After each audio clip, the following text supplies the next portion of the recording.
Do do do, theme song. Do do do, I'm broke, so this is my theme song. Do do do, just imagine this is an awesome theme song. Do do, theme song. Left of the box.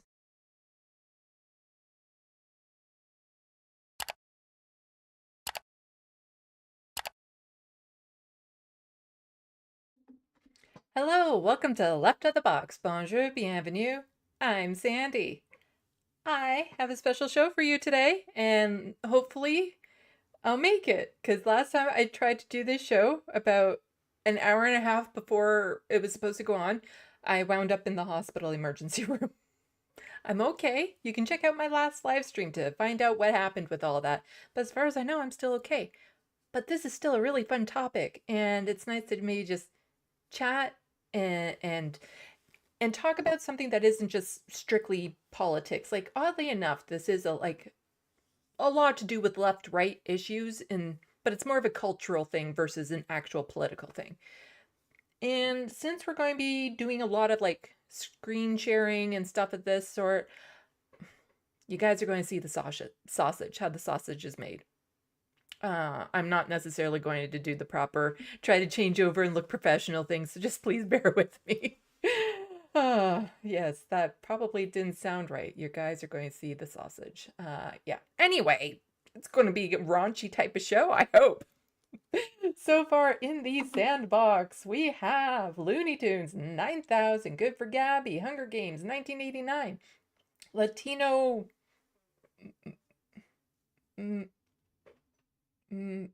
Mafume, Genie Bottle, the Letterhack. Oh, you guys rock. Well, speaking of the Letterhack, why don't we bring him in?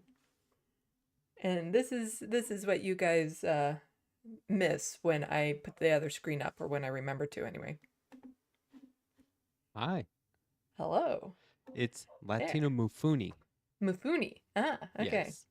Yes, I'm expecting any moment now for Looney Tunes to put the notification in my Sandbox that I will not pronounce people's name right. I still think we should have done last week's show from the hospital because Yeah. Canada Hospital is like a resort in the U.S. So I think that would have been fine. But whatever, it's Uh, your show. I don't, seeing me kind of keeled over on top of my purse while sitting up in a chair. Yeah, okay. Maybe not. Good point. And just seeing But any sort of motion in front of me would probably make me want to throw up again. I don't know, maybe people want to see that. You should do it one time and see if the views go up. And then you know Ah, it's a thing. I Or don't not. think that's the type of fetish I go for. A little Roman, what is it, Roman shower type stuff? Nah. Not my Yeah. not my cup of tea. And then YouTube will start recommending that to other YouTube creators, going, you should do stuff like this, from the hospital when you're not feeling well. It works. It was an interesting hospital stay, to say that. Yeah. Well, I am glad that you're feeling better. Thank you. But And thanks for having me back on. yeah, not a problem. I made the thumbnail, so I was kind of locked into having you on to talk about this. Gotta use the don't let graphic Hey, design go to waste. it was a fun thumbnail, I thought, It's a good one. Yeah, it's good. because like who better to ask advice than for dating and relationships than, a longtime married man and a perpetually single polyamorous envy. Like, of course. You Yeah. just ask Letterhack about dating and me about relationships, and we're all good. Well, and you know what's funny is you're catching me about to go away for a guy's weekend trip. Mm. So I So, must be a good husband if I'm allowed to yeah, do that. how long have you been married? I got married in 2001. Mm-hmm. August Oh, it's 2001. been a while. Yeah. So doing good. I met my wife in high school.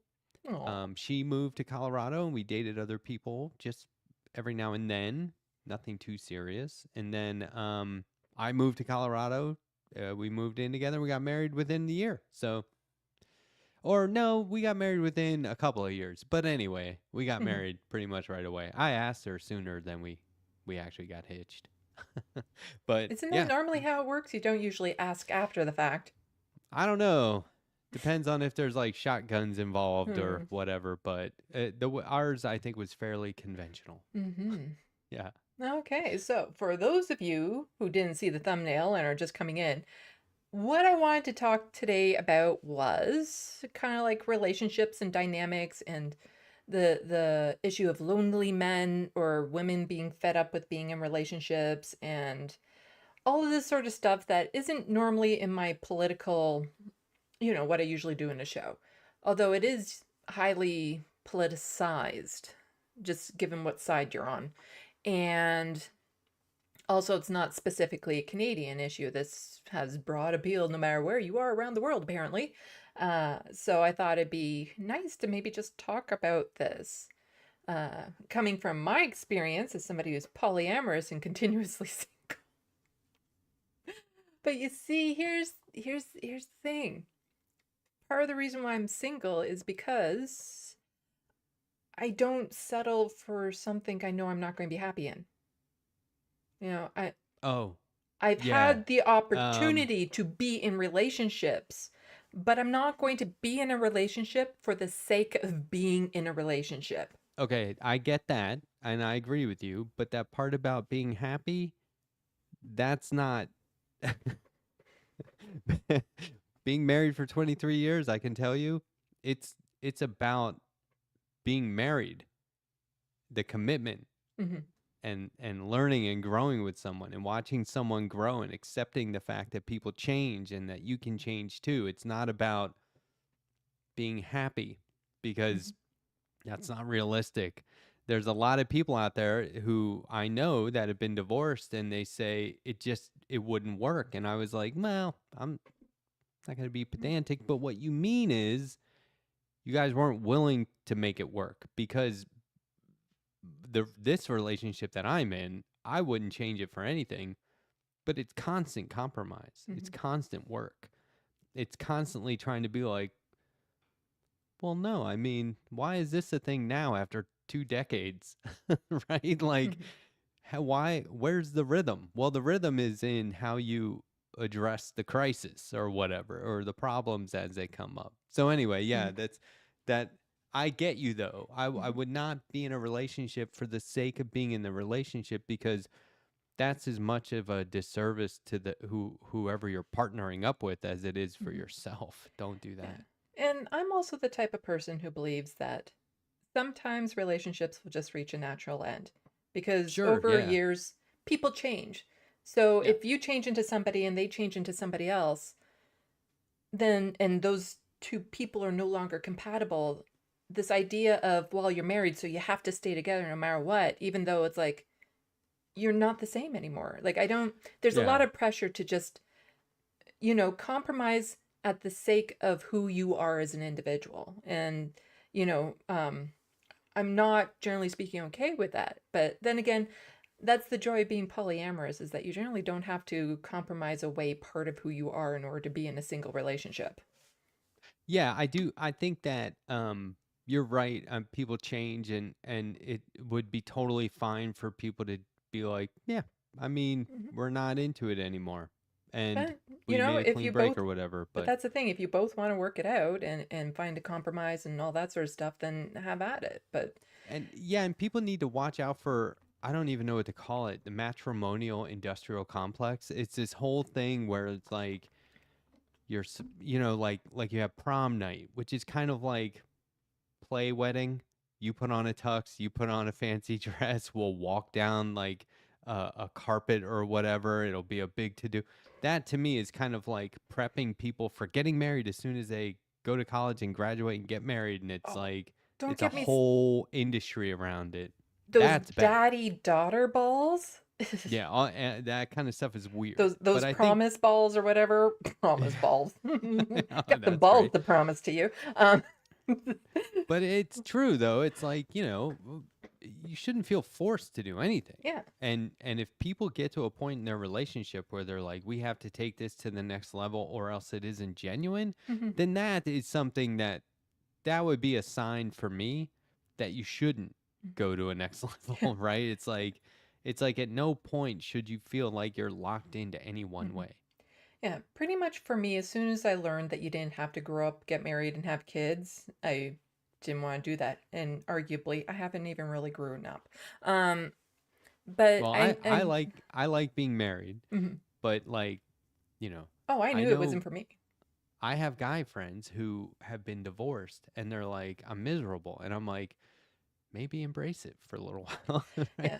Well, Because I always those. think about like if I was in Mhm, that situation, I'd be like, okay, well, I've mm, been married. Yeah, mhm.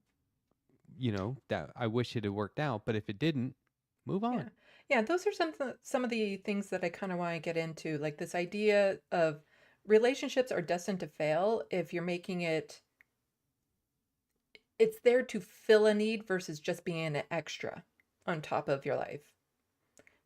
If there's something missing within you, like you need some sort of validation, you want to feel attractive, you Ah, feel this inner need that this other person somehow will solve, like this inner loneliness issue. But if I'm in a relationship, then I won't be lonely. And putting all this pressure on this other person to fill all of these needs, yeah. it's not going to work. Yeah, Whereas, that's where people say this isn't mhm, how it's supposed to yeah, be, and it's like, well, where's the guidebook yeah, of showing us how it was supposed to be? yeah. Whereas if you're happy, if you're happy being single because you like the time and you meet somebody and they bring added bonuses to your life. Like there will always be some, you can get into fights, so it won't be like 100% positive 100% of the time. But if it's a net positive having this person in your life, then by all means do it. Like I am very open to having a relationship. I do actually really like one. I've been single for so long. Um, but like I said, I'm not going to get into a relationship for the sake of just not being single. And Yeah. yeah. I one thing I struggle with is I'm perfectly fine with solitude. I I don't want to be alone. I have a ton of friends, a lot, more than most. My best friends from childhood are still my best friends. Like that's who I'm hanging out with this weekend. And solitude though is different. Like I love to just be left alone. Mhm. Like could everyone please leave me alone for the whole day or the whole week or whatever? I love that. I can do that fine and switch gears and go right back to being, in a relationship. It's not fair of me to do that for prolonged periods of time, but it's also kind of weird for me that people can't accept that. Mhm. And that, my Well, wife will, it's understandable, mhm. but being able to accept that she would feel ignored because I'm seeking solitude that's a struggle for Mhm. me, but it's one of those things you just got to work on yourself. Yeah, and it's one of the things that, it's in some of the articles and videos that we're going to cover, like this rise of loneliness in men, and this idea that if they get into a relationship with a woman, and I'm using a lot of heteronormative talking points with this because Okay. dynamics, generally speaking, are very different in queer relationships. Like when it comes to household Yeah. chores and things of that sort, and earning money, like those tend to be more evenly split with queer Well, the hetero stuff's relationships. just outdated. Yeah. Like even with hetero But the relationships, like thing it's is, totally outdated. yeah, the thing is that, a lot of these men are thinking that they're lonely because they're not in a relationship versus they don't have any friendships either. If they Right. had friendships, if they had relationships with their family, if they were part of their community, then they wouldn't necessarily feel so lonely. So there wouldn't be this desperate need to find a woman that they can cling on to solve this problem for them. Yeah, I tend to like I have been in a situation. I was a high school youth group leader. So when I was in my 20s, I was, you know, coaching high school kids on relationships and you know, activism and stuff like that, right? And being a part of the community. And the reason this group was great because I had been in the group in high school and then I became a leader when I left. It was like once a week, very part time thing. But it was great because here I am around all these other kids. Nobody else in the group went to my specific high school. So it was great that I got to meet all these people I wouldn't otherwise meet. We're in a group, and that's where I realized okay, I should not be going out to places specifically to find a girlfriend or a mate or whatever, or a future wife. I should be going out to interact with Hmm. people and to make friends. If I'm interested in someone in that group, chances are they're going to see me interacting with other people. they're going to see I get to look at how people interact with me, which is Mhm. really important. It's not just how you respond to people, it's how, go home and think, how were people responding to shit that I was saying? Was I sounding weird? Do Mhm. I sound like I'm have too much solitude going on in my life? But like the group dynamics are great for a Mhm. number of reasons. No one feels like on the spot. Yeah. No one feels like, you know, they're um they're in the spotlight, or because if it's just two of you out on a date, that could be, It gets even weird. if it's a double date or Mhm. something, that could be weird. Well, I all the people that I have fallen for are people I've met out in community events, theater and improv and things of that sort. And that to me, it's like if you're going out, I'd recommend against joining these groups for the sake of trying to find someone again. You Yeah. join it because you like it. It enriches your life. It helps give you good times and fun, and you get to meet other people and friends. And then when you meet someone you like, don't be dead set on this is the type of relationship we need. This is why I hate dating in particular, because it's like you're meeting up, and quite often it's like, well, if you don't check these boxes for this type of relationship, then we can't have any relationship. Versus, well, we could still be friends, right? No, that's not usually how dating works. Whereas Yeah. if you're out in the community and there's no pressure to make this person into this type of relationship, then you can develop wonderful friendships. Like the vast majority of my friends are men, and they are fantastic friends. And I have a lot of Yeah. queer friends and stuff, and we can rely on each other, and it's great to have people that you can turn to. Um, you know when So I'm mm, 49. When I was growing up, it was all like I had positive male role models, but by and large society was telling me what not to do as a man. Like, don't be gay, don't be a sissy, don't be overbearing with girls, don't talk to girls at all unless you're of age or plan to marry them, right? It was all these restraints, and no one ever said the positive things. mm, I like I think one thing that really would benefit a lot of guys growing up or people growing up who are just into dating but especially men in this society, right? Like this North American society where men have to fit a certain like standard or role. Go with the flow. Be natural. Take a natural course of action with things. Don't rush things. Don't have preconceived notions. For example, my best friend growing up, right? This other boy down the street or whatever, it's like that's a relationship. But that word was so like it was like, well, I'm not gay. And it's like, that doesn't mean that. In the mm, 80s it meant that, right? But like, in not everywhere, but in my niche of the mm, world it did. And so I think that it's like, look, you guys are texting all the time. You're making arrangements to hang out. You're going to movies together. You see each other on the regular, like every day, just about, right? You're always having dinner at his house or he's having dinner at his house. That is a relationship. It's not romantic. You're not, you can occasionally be mhm, intimate. I had plenty of friends growing up where it's like, hey, I love you, man. I love you too. I hope you're doing okay. How's everything? Are you still sick? Are you getting better? That's a level of intimacy, but it's not romantic and it's not sexual. And I mhm, think that you have to like allow teenage boys, I guess, as they're growing up, as they're going through maturity, to adapt to the fact that relationships are happening all the time, everywhere. And it doesn't have to be labeled any certain way.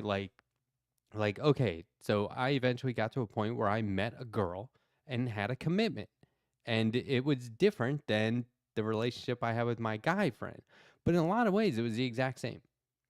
And I think that it felt very natural to be like, oh, yeah, okay, we're doing the exact same stuff that I did with my buddies, except um, there's this whole other level where it's like, this is going to be more of a romantic thing and more of a commitment.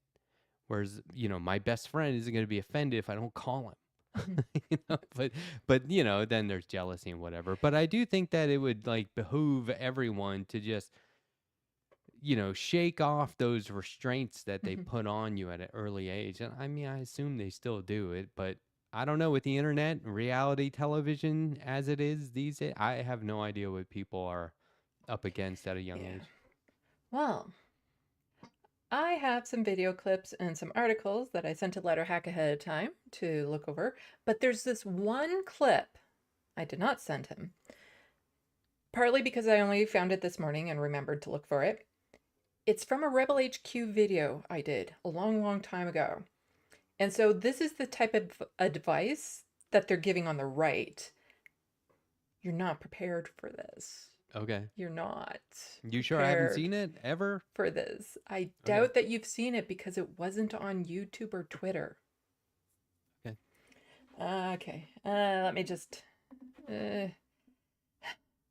See, you're not going to see how messy this will look. Everyone else who's watching on YouTube will see how messy this exchange looks as I get into all of the Oh, proper... I'm watching on YouTube.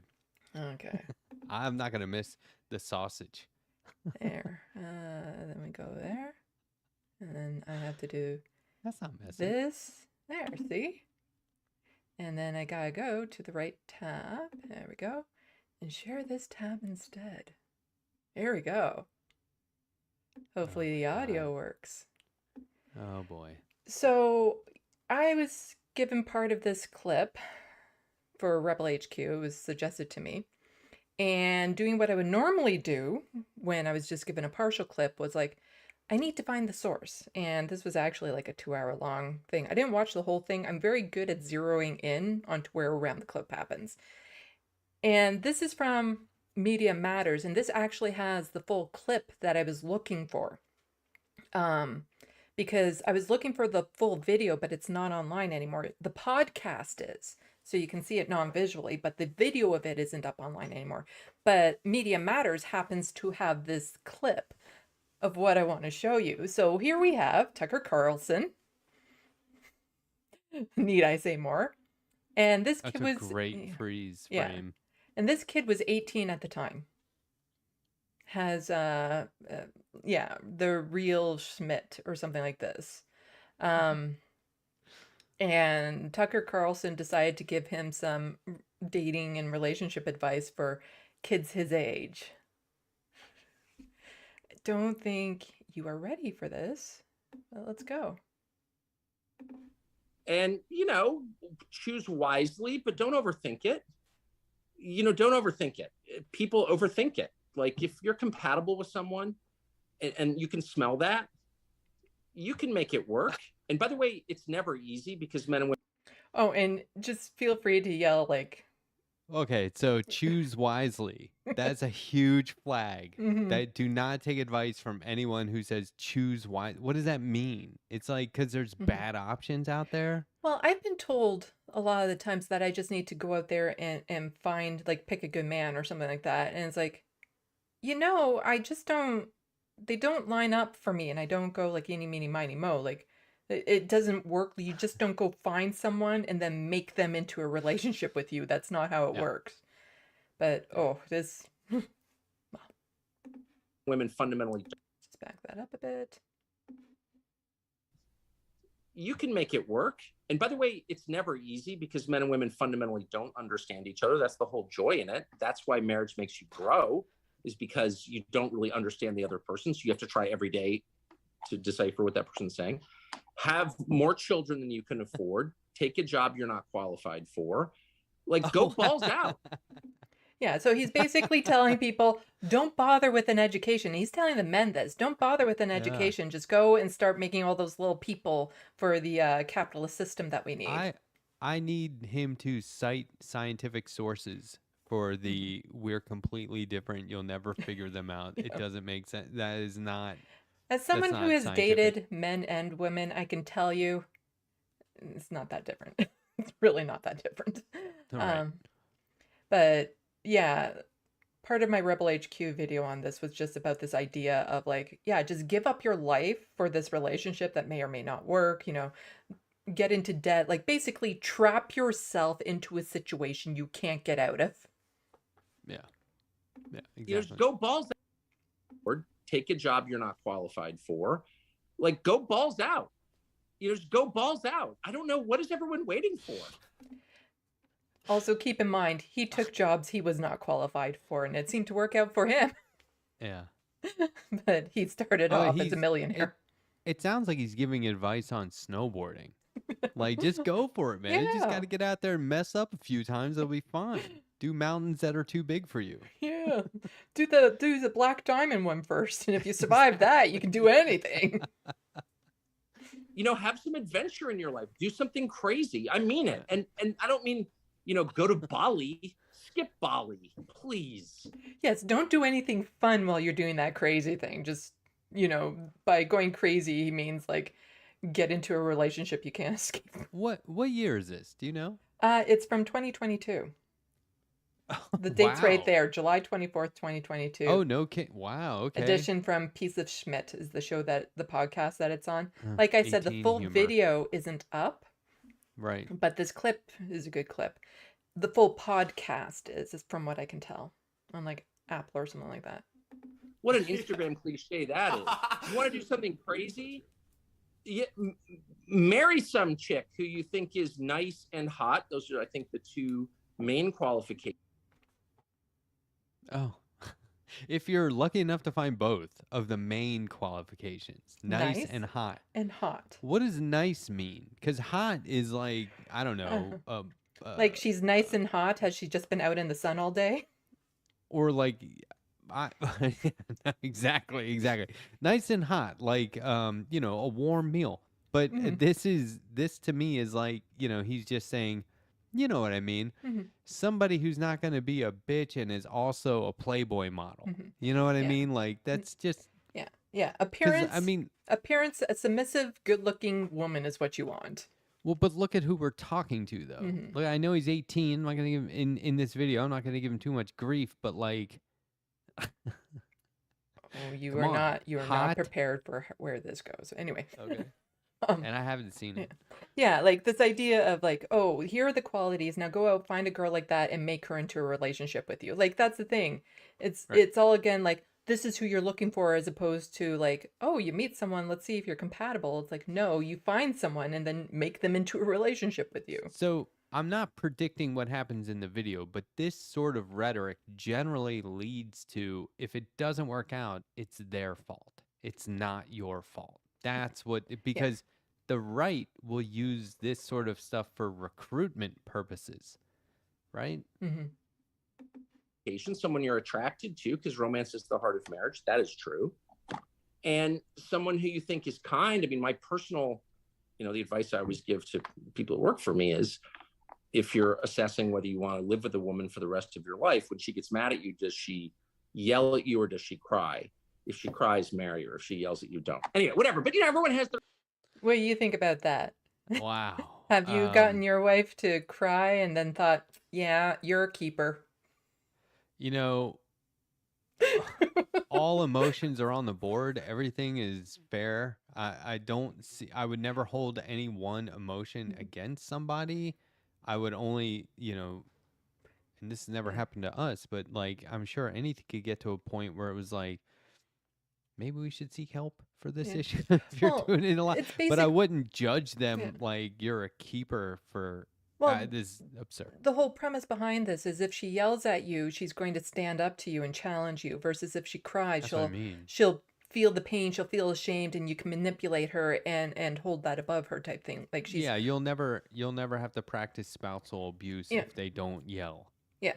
You'll be able to just make them submissive. Yeah, but if they yell at you, then that means that they could actually challenge you, and you don't want that. You just want somebody who will cry and say sorry for doing whatever, even though it wasn't their fault or whatever. Yeah, it's creepy. Their own litmus test. It's true. It's so true. I think tons of guys are watching this like that is so obvious, and yet it's never said. It's so obvious, Yeah. But you get nothing. Like this whole idea that like banging 40 people in your 20s is like a net positive or something. It's like actually not even that fun. Yeah. And I think. Oh right, been there, done that, right, Yeah, Tucker? if banging 40 people in your 20s is not fun, you're doing it wrong. But I hate this is the Charlie Kirk thing and the Tim Pool thing where they say, we should be saying this and no one ever says it. It's totally true and no one ever says it. That is, if the right person hears that, they process it as this is the truth. I found an honest person, and all you have to do is look at how they're laughing and acting and to know that's not true. But if you're vulnerable, it could work. That's why I say they use it for recruitment. Those are like propaganda things to say. Like I catch myself if I ever start to sound like that. Like no one ever says this. Just don't even bother with that phrase. It for men anyway, it's all in the chase. Oh, yeah. Anyway, and men are like programmed to want to hunt down and want to pursue women, of course. But I mean, that's so, yeah, right. Because we're all basically just Neanderthals. Yes, and I men are drag my hunters. knuckles. So what do people hunt exactly? Prey. Yeah. Like when I am the I saw predator now. this, my jaw dropped that he was actually giving this advice. Like, oh yeah, it's just normal for men to hunt women. Yeah. Like, that's very I don't think that's in the Bible, but I could be yeah, wrong. no, I it's might have just missed this it. idea that because that's the thing. If you're hunting a prey, they don't go down willingly.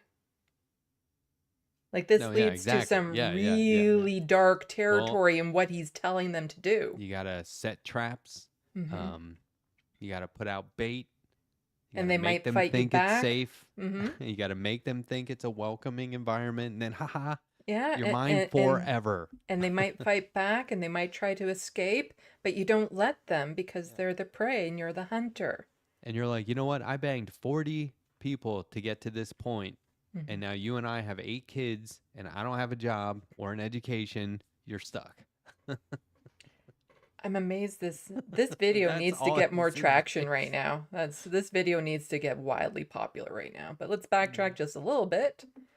But to me, like that was the most galling part of this whole video was this idea of like, and he makes it sound like this is just normal for men.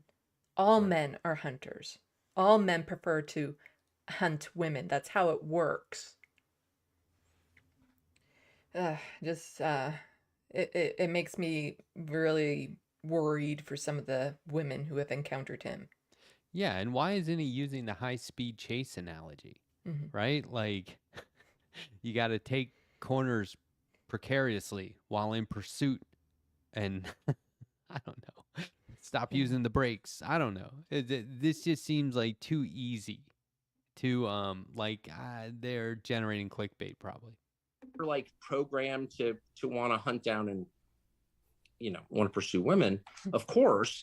But that's Oh, he did. that's the pleasure. Like having sex with strangers is never that fun. Like let's just like stop lying about it. Yes, the pleasure is in hunting them down. And you're too drunk anyway, and you're gonna have a Yeah. no, I'm serious. But I was like, I can't get married because I gotta like Sorry, what was sleep with that? all with strangers is never that fun. Like let's just like stop lying about it.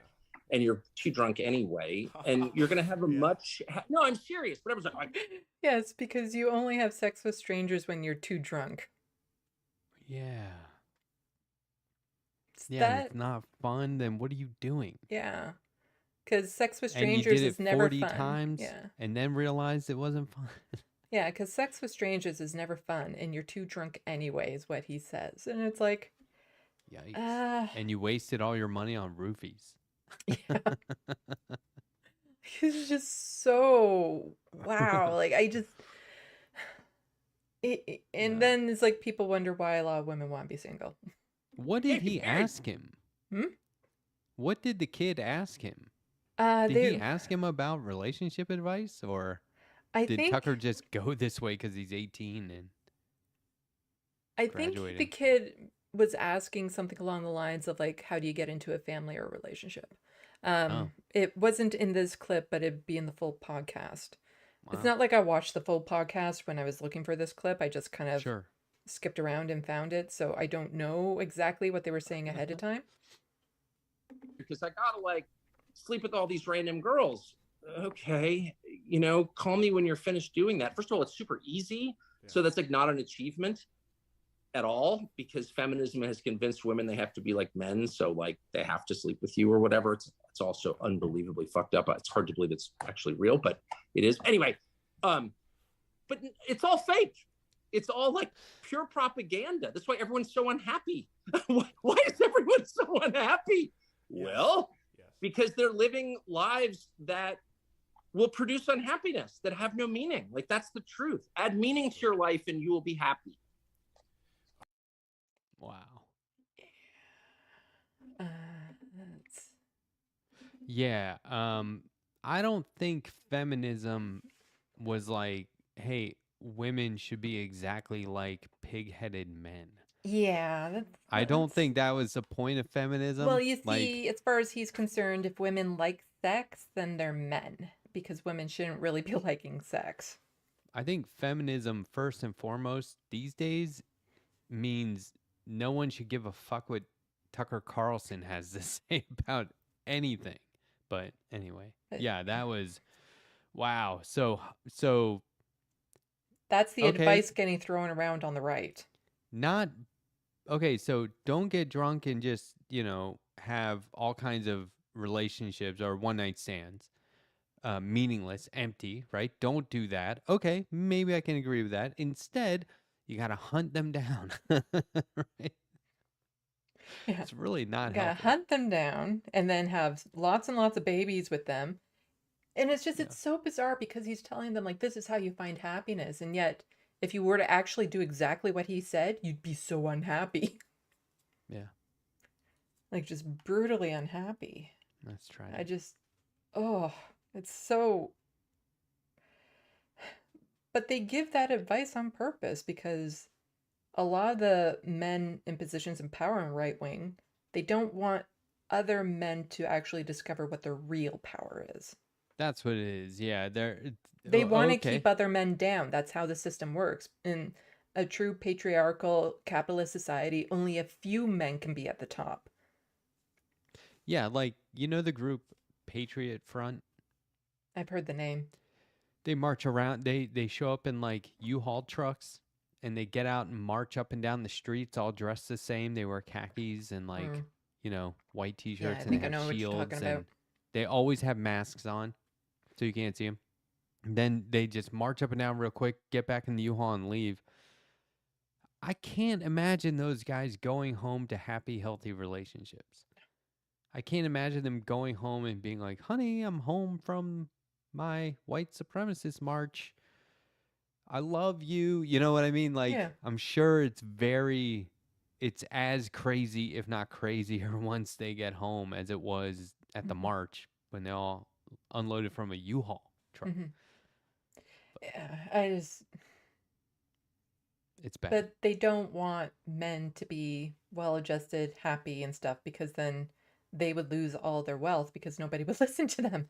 But yeah, and that's the other thing. It's like, if all you're gonna do is listen to men and be overly critical of women, then why are you even trying to be in a relationship with a woman? I don't understand that. It's like we were saying, don't join DSA to meet people. Join DSA to get politically involved. As a bonus, you'll meet people.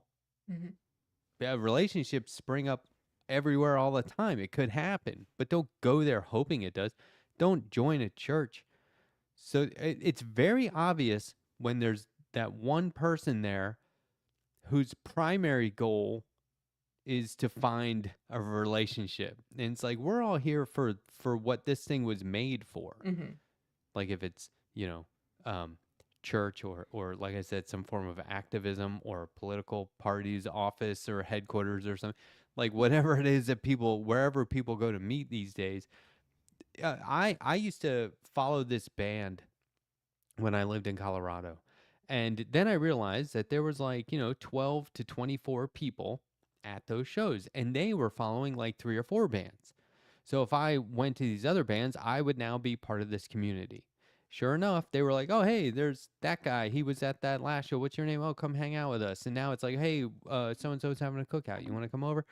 And so you start to, hey, look, now we're friends, right? And so if you meet somebody in that setting, great. But if you're that one dude, and there was always like one guy kind of off to the side, and it was like, you're here for the wrong reason. Yeah. We're here for music and then community and then friendship, not Mhm. There's no other way to reverse that process. Well, I'm so quirky in what I like in a partner too, that you would never find it on a date. You actually have to see people interact, and it has to start as a friendship. It takes me a long time to actually just fall for someone because I need to see a certain kinds of traits demonstrated over long periods of time. So I never like this idea of love at first sight or go on a date and it's going like I can't. It needs to be we have some sort of relationship first, friendship, or we're in an environment where we're going to see each other semi-regularly or something, work or whatnot. Um, like that's Well, the yeah, only and way it will work for me. and well, and that's the thing is like, everybody's different. So any advice that I'm giving, all right, it's just me. I don't know if that's true for everyone. It can't be. But at the same time, I don't know if I would lock myself into it needs to be this way because I don't know. You might never find that exact right formula, But I then again, you haven't. might.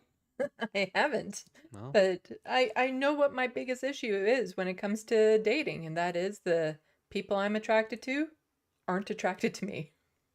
well, that's the other thing is Yeah. like the what do they say? The laws of attraction. I don't think there are any laws. And then I I think it's also, random, and it's yeah. not like once you don't just make that decision on the first time. I think attracted is as attracted does. Yeah. And then I have a curse, I call it, of sorts, There's of no such when thing. I finally get to the point where I'm like, okay, I think I'm going to ask this. It's usually a man out. I'm going to acknowledge how I feel and see if there's any interest and stuff. And usually, like right before I get there, they break the news. Oh, I just got back together with my ex. Or, oh, I just found this amazing person. Or, I just got a job on the other side of the continent. It's usually one of Oh, those three things, quite you should literally do. all the time. Well, maybe you should be like a pig-headed man. Embrace that bizarre version of feminism that Tucker Carlson was talking about, and just do whatever anytime you want with whoever. Because apparently that's what all us men are doing. I never No, did that, by the way. It may have appeared that I was doing that in my youth, but I wasn't. no, the amount of times I was ready to tell a guy that I was interested just for him to be like, oh yeah, I just got back together with my ex. That's just annoying. Or I being I would become overly critical in that Mhm. moment. I would be like, really? Second time's a charm? Really? It's You like really going after back to that? everything you've told me about her, you've gotten back together. You But should then just text them pathetic. but then there's also because I'm polyamorous, so some guys like to treat dating me as like a stopgap measure. So they'll go on dates Huh. with me and say they're polyamorous, but then suddenly it's like, oh, well, I just met someone and I'm going monogamous with her. Say lovey. Yeah. Anyway, I wanted to check the Sandbox because I have a hard time doing Okay. both at the same time, like talking and checking. Yeah, So it's on fire over here. we'll do a quick check and then we'll get back to some of the articles and stuff that I have prepped up for this. Okay. We're going to try to keep this around 2 hours, so hopefully we're done by 9. Yeah. Let's see. People are saying hi to me. Yeah. Genie Bottle, I'd rather be happy alone over miserable in a relationship. Happy in love is goal for all, than love being happy. My mantra that I came up with when I saw all my girlfriends in junior high, we started to hit puberty and all of them started to change to what they thought boys would like. They weren't doing anything for themselves. It's like, this is what we're supposed to be, and that's what they were changing into. I believe that's called a cornflake girl. Yeah, and I might be wrong. I just kind of understood at that time I'd rather be alone and miserable for the rest of my life than conform and be something I'm not for the sake of fitting in. Well, but the idea is that by not conforming, you won't be alone and miserable. You'll be happy with yourself. Oh no, I right? have been Like, alone and miserable. Well, yeah. Everyone can be. I mean, you could be married and be alone and miserable. Yeah, that's the thing. I'd rather be miserable on my own than miserable with someone else. Let's see. I see My Dogs Are Goth is in the house. Yeah, MIDI Doctors is also joined in. Bob Trichet the second. Atticus Among Us. Germ. I saw people were. I think I saw that people were making fun of me for being Well, somebody's wondering who the weirdo on my 50. stream is. Yeah, I'm gonna be 50 in December, so I still have a whole year. Well, what are we? 7 months, something like that, of being 49. Anyway, I joined AARP 50s Club this year, and I have been reaping the benefits ever since. It's amazing. It is amazing. Look, for someone who watches the news, as soon as I'm sure it's a ways off, but as soon as you have the opportunity to join AARP, do it. It's like $12 a year. Download the app. The news feed is perfect. It's not all nightmare stuff. What? Oh, they don't have it in Canada. What am I thinking? Oh, so Canada's not so great. All right, we found a flaw. That's a major flaw. Yeah, but I'll just settle for the fact that I went to the emergency room last week and don't have to pay a single thing. But do you even? I just don't go to the emergency room. I just use super glue. Do you know what AARP is though? I've looked into it again when I was doing like Rebel HQ videos because that Yeah, term would come up. If you use it the right way, it's very healthy. Like I was reading an article today in their newsletter they sent me about what to do if your washer and dryer goes up, what to do if your refrigerator goes up, what to do if your TV goes up, and so on. And I was like, this is helpful as hell. Like I'm not, and look, I know it's geared for people in their 70s and 80s who don't know what LED TV screens are, right? That kind of stuff. But they're like, they're basically telling you, here's what's changed since the last time you bought one, right? And it's very helpful. I think it's very helpful, and it's keeping me fit. I linked up my Google Fit tracker to my app so that I get redeemable points. Let's just get a couple more comments and then we'll get on to the articles. MIDI Doctors. You don't want to talk about AARP benefits? Come on. Oh, you're jealous. I see. No, I get it. Yeah, I get it. America's cowboy hat needs AARP right now. MIDI Doctors. The apocalypse of the early 21st century was driven by fascist insecurities over the lack of sexual fulfillment. I know Bam, he talks about it quite a bit too. Like one of the biggest issues in the world is something along the lines of male anger, male insecurity. Oh. We've talked about it briefly when he's been on my show, and he really does a good job breaking it down as to, so often men are not considered emotional, but that's because they don't consider anger to be an emotion. Well, a lot of these guys are repressing sexual urges that they were told were evil. Mm-hmm. So, that's a problem. Let's see. People not liking Tucker's laugh. Don't blame you. Even that kid's laugh was really weird. I looked him up real quick. He's got almost 80,000 Twitter followers. That's got to tell you something about Twitter. Well, how many of those are real or paid for? It's... yeah, I don't know. Let's see. Let's get to some of the articles. So, again, this is going to look messy because I don't feel like having to remember to do the thingy in between. So just bear with me.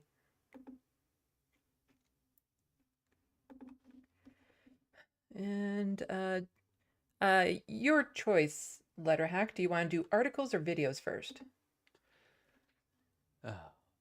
Articles, please. Articles? Okay. Yeah. Well, we only have... we don't really need to spend much time on this one. Single, not looking to mingle, why these women are choosing to live solo for good. And the thing is that... You can avoid articles like this with the AARP app. Yeah. No, I'm not kidding. Like this idea of choosing to live solo for good, I don't like.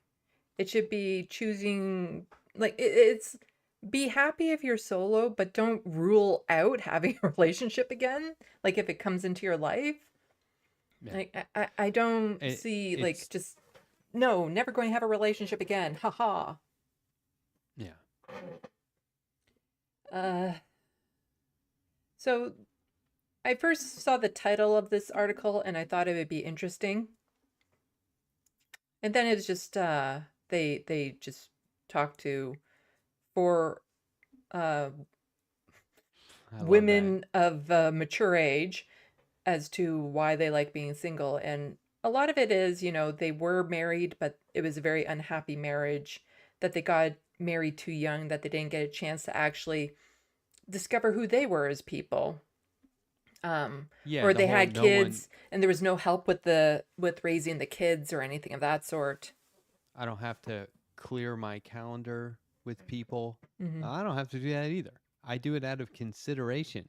I don't have to do it if I don't. I mean, that's silly. Hmm. It's the whole um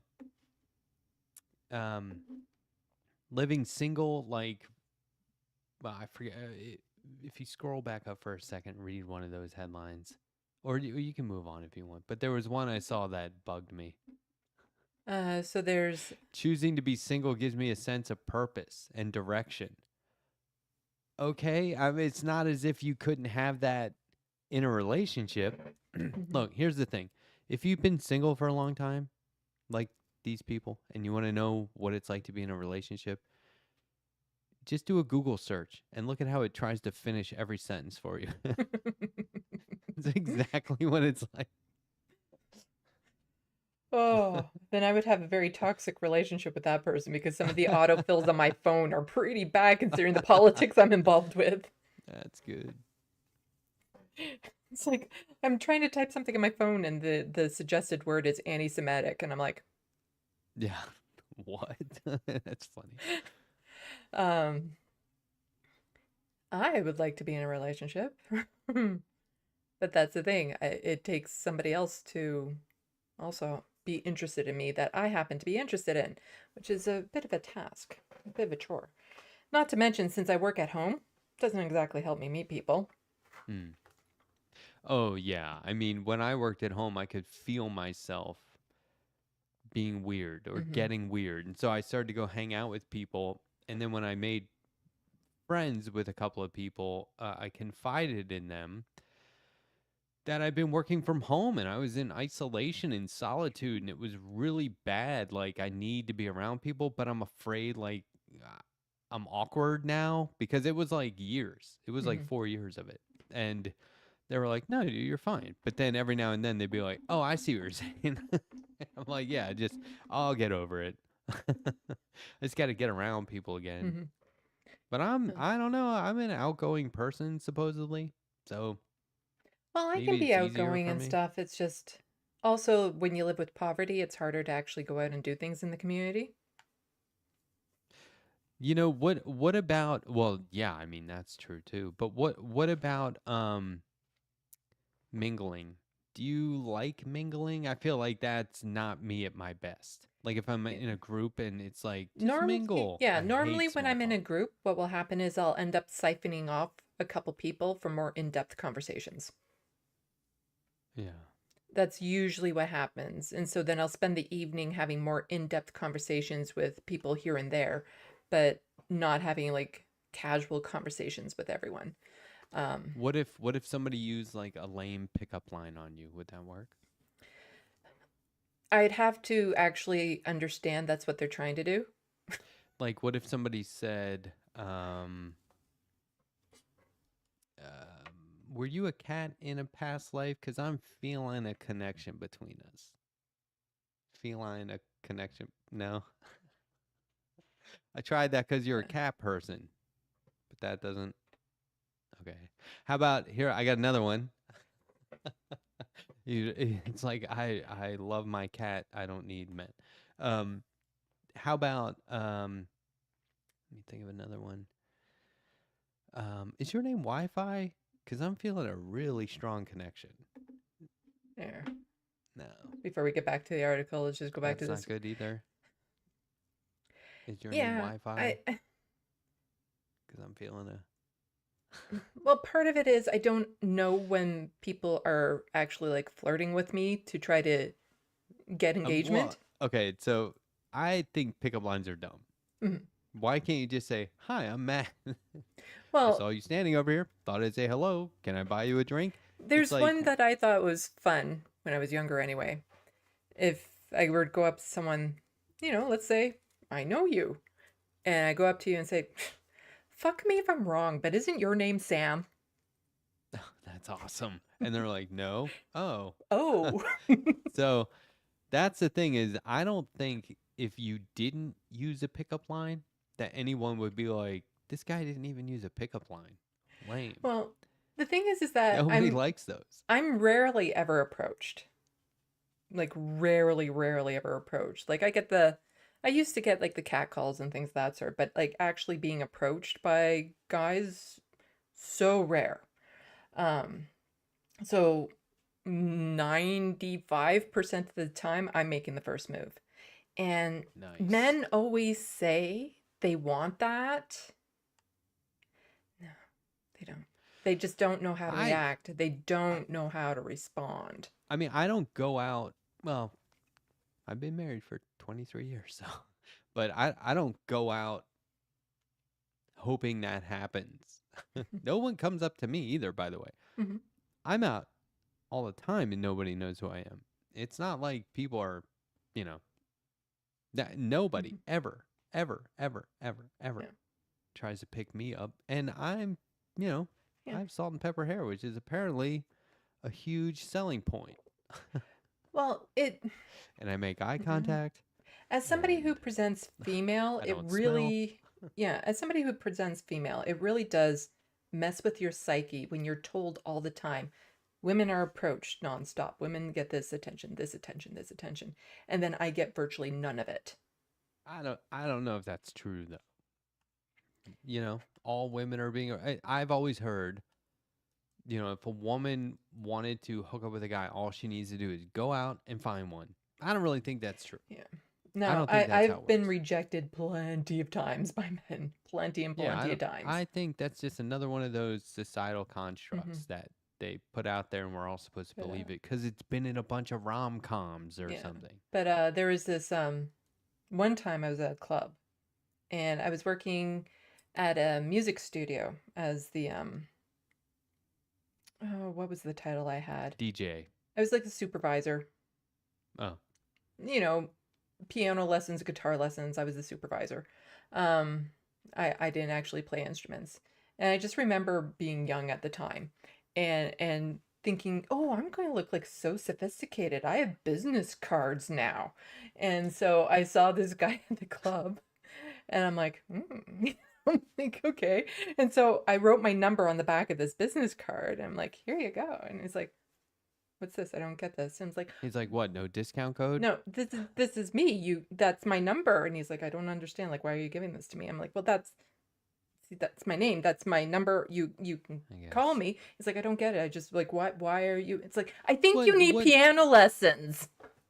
What bars are you going to though? What clubs are you going to? There's not these many. Like, yeah, I mean that. Like, I would not go to a bar or a club to meet people. Oh, well, I was not that particular back then. Like, Oh, it was a while ago. Sorry. Yeah. Like pretty much I've done a whole bunch of the one night stand things, but that's usually after I met somebody online, like through a dating app and went out and coffee with them. And it's like, okay, do I get any vibes that he's going to harm me in any way? Nope. Okay. Because, relationships weren't working out, but I still had needs. I was going to say, like, these days, you're just, 9.5 out of 10 people at the club are COVID deniers, right? Yeah. It's not going to be a good relationship. Let's get back to the article. Yeah, I think this was the one. All right, this guy needs to stop writing articles. I'm highly critical of this article. This is garbage. So this one is what's behind the rise of lonely single men? Men need to He does not answer that question. Men need to address their deficits to meet healthier relationship expectations. And dating. This is okay. Even if that's true, the article does not go on to prove that. Dating opportunities for heterosexual men are diminishing as relationship standards rise. Yeah. What standards? He's So talking about apps. He's talking about dating apps, uh-huh. right? So now that women can be so a little bit more choosy, they don't need to actually just stick around in a relationship for the sake of being in one. Suddenly the it's diminishing because men actually have to put effort into presenting themselves. Men represent I, approximately 62% of dating app users, lowering their chances for matches. You know what? That's probably lower than what it has been. I mean, yeah, and like how many apps? It's Mhm. not like people get on one app, right? Yeah, like what app are you talking about? How many apps? It's usually, from what I remember and been told, it's always there's more men on these dating apps than women. Unless it's like I a specific, this is for women dating app. yeah, I mean, I think there needs to be a lot more numbers on that. I want to see Hmm. more demographic statistics and stuff like that. Like, is it 62% of men, but the majority of them are over 70? You know, like what is it? Like, I Hmm. need to see this. But and they don't really give us that. They just Hmm. throw that percentage out there. My thing with dating apps, real quick, I'm sure they're fine. I don't use that was after my time, right? Like I didn't have the benefit of the internet when I was dating, so I don't know. But if it reminds me, or I guess it feels like the equivalent of like putting a picture of yourself and writing some stuff about yourself down on paper and putting it up on like a community like cork board or something like that, right? Like in a dorm or a grocery store or the post office. It seems really weird that you're just hoping people trust everything you said about yourself unedited and oh yeah, that's definitely me in the picture Yeah. or oh yeah, that's definitely recent image of myself. But so I think if people are using these, my hope is that it's secondary to Hmm. their other methods Well, there or used to be even a a time third. when people would just put single ads in newspapers. Oh yeah, right, of course. Yeah, but that always felt like a last resort over like this is how people do it. I think with the Uh, internet people are like, no, this is how people do it now. Or But I would there's, hope that it's just kind of secondary. is it still a thing where people put into papers or stuff of that sort, the misconnections? Like, I saw you on the bus on my way to work this morning, and Apparently on Craigslist, I knew a guy who put something on Craigslist and got a response, but it wasn't his desired response. And I was like, well, how do you know that's from the person? yeah. You know, and it's always he said there was something like there was a way. There was like a way. It was like, tell me this, and I'll know it's you, or something like that. And I was Well, like, that could be anybody. actually, sorry, we're going. I have a little story to share, so we're going to go back to the other screen. Um, the radio station I used to listen to before like back when I had a regular job, um, there used to be like these misconnection things that would pop up on different sites and stuff like that. And once a week, the radio host really liked to find some that they could just read out in like sultry voices and stuff of that sort, and have a little fun with it. And some of them are just so bizarre. You know, like a guy farts on the subway and a woman, he has his headphones on so he doesn't know how loud he is. And then the woman across from him holds up a paper with a 10 on it or something. And he needs to meet her or something. But there was this one story. She gets me. Yeah. Yeah. There was this one story of a guy who was a professional, like a plumber or something, and had to go into somebody's house and didn't even, I don't even think he met the woman, but saw pictures of her and stuff and like really was interested and all this sort of stuff, and was hoping that she would like come across this ad of his saying how much he admired her and blah blah blah. That woman actually called into the radio station to be like, I think he's talking about me. That guy was a fucking creep. Ah, see, you can't manufacture romance. I mean, you know, if you're married, you can do something sweet. You know, like arrange a surprise date or something like that. That's okay. But if you don't know the person, you're crossing boundaries. Yeah, it's Yeah, it gets weird like, quick. especially when it's like people who then know where you live and stuff like that. Yeah, and well, I'll just tell you, my favorite thing is when people get turned down. They're proposing in public on camera, like at a sports event, and the person is like, no. I love that. It's like, you did not read that situation well at all. Well, also, it's like if anybody were to do anything like that to me, I'm like, okay, no, this relationship is over because I'm okay for being on camera and having emotional displays when I'm the one that is provoking it. Like I've cried on my videos plenty of times. I've gotten mad. I've laughed hysterically, like all that sort of stuff. I'm fine bringing these emotions out of me. But if I'm in a public setting and there's other people around me and somebody else tries to pull that out of me, I get really Yeah. mad. I get really mad. Like, or that's part of the reason why too, I don't like opening up gifts in front of people. Because there's like this expectation of my reaction. And You then I'm can't worried fake that it? my reaction won't be what they were hoping for, that they'll be let down or something of that sort. So I don't Oh. even like opening up. Like I'm sure, give me gifts. I like that. There But I was don't. one time. I just don't like opening them up in front of people because I have a hard time hiding it if I'm underwhelmed by it. I can fake it, but there was one time where I refused to. It was Christmas. We were invited over to somebody's house. They insisted everyone get everyone gifts. So it was like 4 couples, and we all had to get each other gifts. And I was like, we don't really have the budget for this.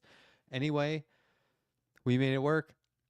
When it came to me, this one person said, I didn't have time to go by the comic shop to get you a gift certificate, so I got you this. And I was like, okay, I have a lot of other interests than just comic books. Like, what the fuck? Like, if you didn't get me a comic book, I'm going to be like, what, no comic books? Like, what a jerk thing, right? I'll take any gift you want to give me. But since they set it up that way, I opened it, and it was a Christmas tree ornament. And I was like, what, did you literally pull this off your tree and just wrap it? This is a garbage. You don't give Christmas as a Christmas gift. And I just let into the. I went off. If it had been recorded, I could have used it for, like, what do they call it? A tight 5-minute set at any open mic comedy shop. It would Well, have been awesome because I just laid into them. I was like, this is a bullshit gift. I've been in this situation way too many times where it's like, it is easy to shop for me. There, like I have a lot of little knickknacks and slinkies, although I don't recommend anybody buying me slinkies because chances are I already have it. But like fidget toys and things of that sort, unicorns. I love unicorns. You know, like it is so easy to shop for me. So then when I get a gift and I'm looking at it like, how hard did you go out of your way to find You something gotta I be able wouldn't to like? fake it. There are some societal standards we have to adhere to. Like I just Faking like it's not just that you even love a something gift that I'm isn't not. a big deal. It's not even something that it's like, oh, this is nice, and I'll look at it later. No, it is Sandy, you something that have to I actively get over that. dislike. Like it is something that I just. What, like- Why the hell did you think I would even like this? But you can re-gift it or donate it. You can make the world a better place by donating it. Well, it's Hey, like join that. it's also for me. It's a read into how much other people People are understand gonna me. stop giving you gifts. They're Yeah. gonna stop hooking you up with gifts I because they're gonna don't be like, generally I get can't, gifts.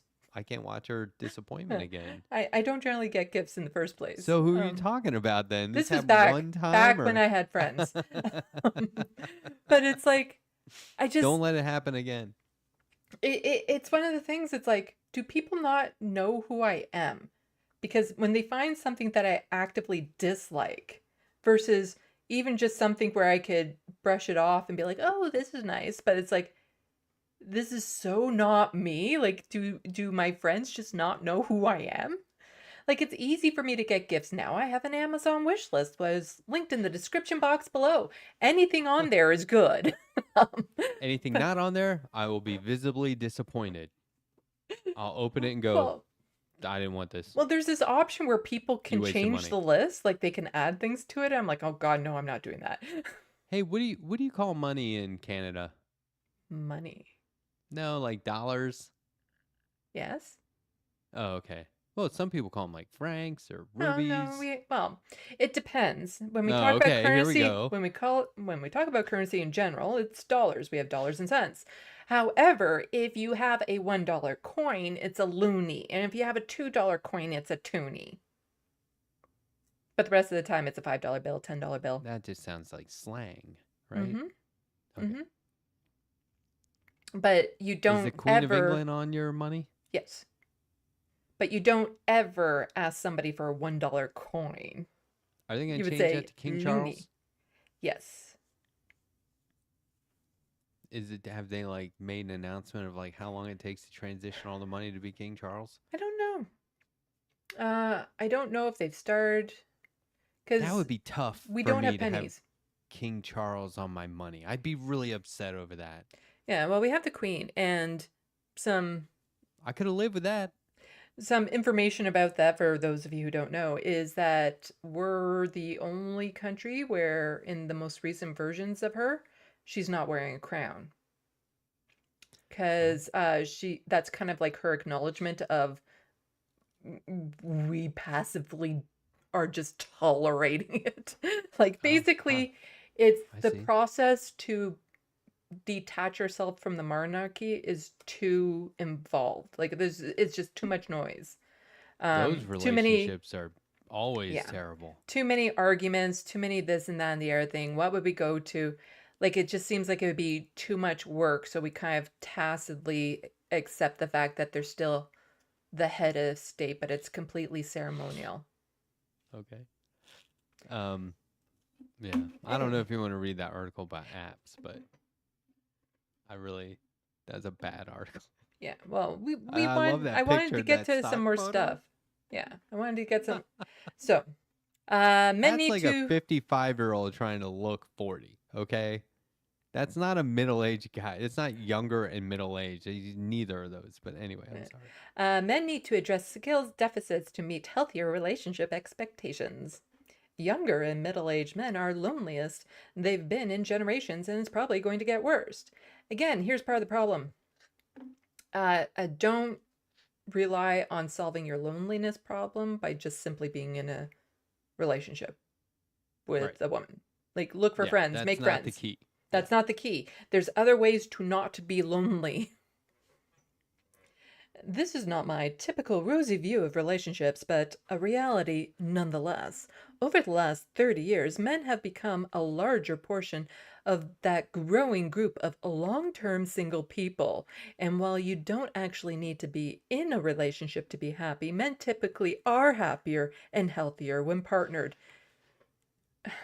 So there are long-term single people, and then there are terminally long-term single people. You see the difference? There are people who but there are people who will walk around and you see them from a distance and go, they want everyone to know that they're lonely.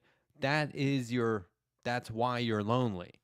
Like you have to get over the fact that I'm lonely and everything's okay, Well, maybe, but it doesn't mean everything sucks. You can find the light. Yeah, I'm actually thinking of bringing up a video that I wasn't planning on bringing up from Rebecca Watson, where she actually breaks down a lot of the things of why men are lonely and how they don't do a lot of the work when even when it comes to staying in touch with their kids, it's always the wife that would do that. And so when they separate, suddenly they don't have that connection with their kids anymore, even adult children. But it's like, yes, a lot of men are typically happier when they're in a relationship because they usually have the woman do most of the work, like the chores, the child rearing, they have all a this sort of mom. stuff. They married a Yeah. mom. Like somebody to look after them. And the Rebecca Watson video goes into a lot of detail in that and how some men, once their wives were away through divorce or death, literally did not know how to function. It's the least manly thing you could do. Mhm. But like if you are able to be happy on your own, that's ideal. Like all this pressure shouldn't be on somebody else to make you happy, because it will never Right. work. That's what you're saying about filling the void, right? Mhm. Okay, so yeah, this article gets worse. Here are the 3 here are 3 broad trends that in a relationship landscape that suggests heterosexual men are in for a rough road ahead. Okay, so Simple, psychology simple. today. Every man just become queer, and then it Right. won't be that difficult. Easy. Psychology today is recommending apps and recommending that you adhere to certain standards based on dating apps. That there's got to be all kinds of psychological disadvantages to doing that, right? Yeah. This psychology today, I've never read anything from here, but I never will again. Well, they're US. You should know all about this. I don't need psychology. Dating apps, whether you're just starting to date or you recently divorced and dating again, dating apps are a huge driver of romantic connections in the United States. The only problem is that upward of 62% of users are men, and many women are overwhelmed by the number of options they have. You know what? You can have a lot of options and still have no options. Like what's the Yeah. quality of those options? Yeah, options. And it's an app. Yeah. So like none of that is true. Or I mean, it's safe bet.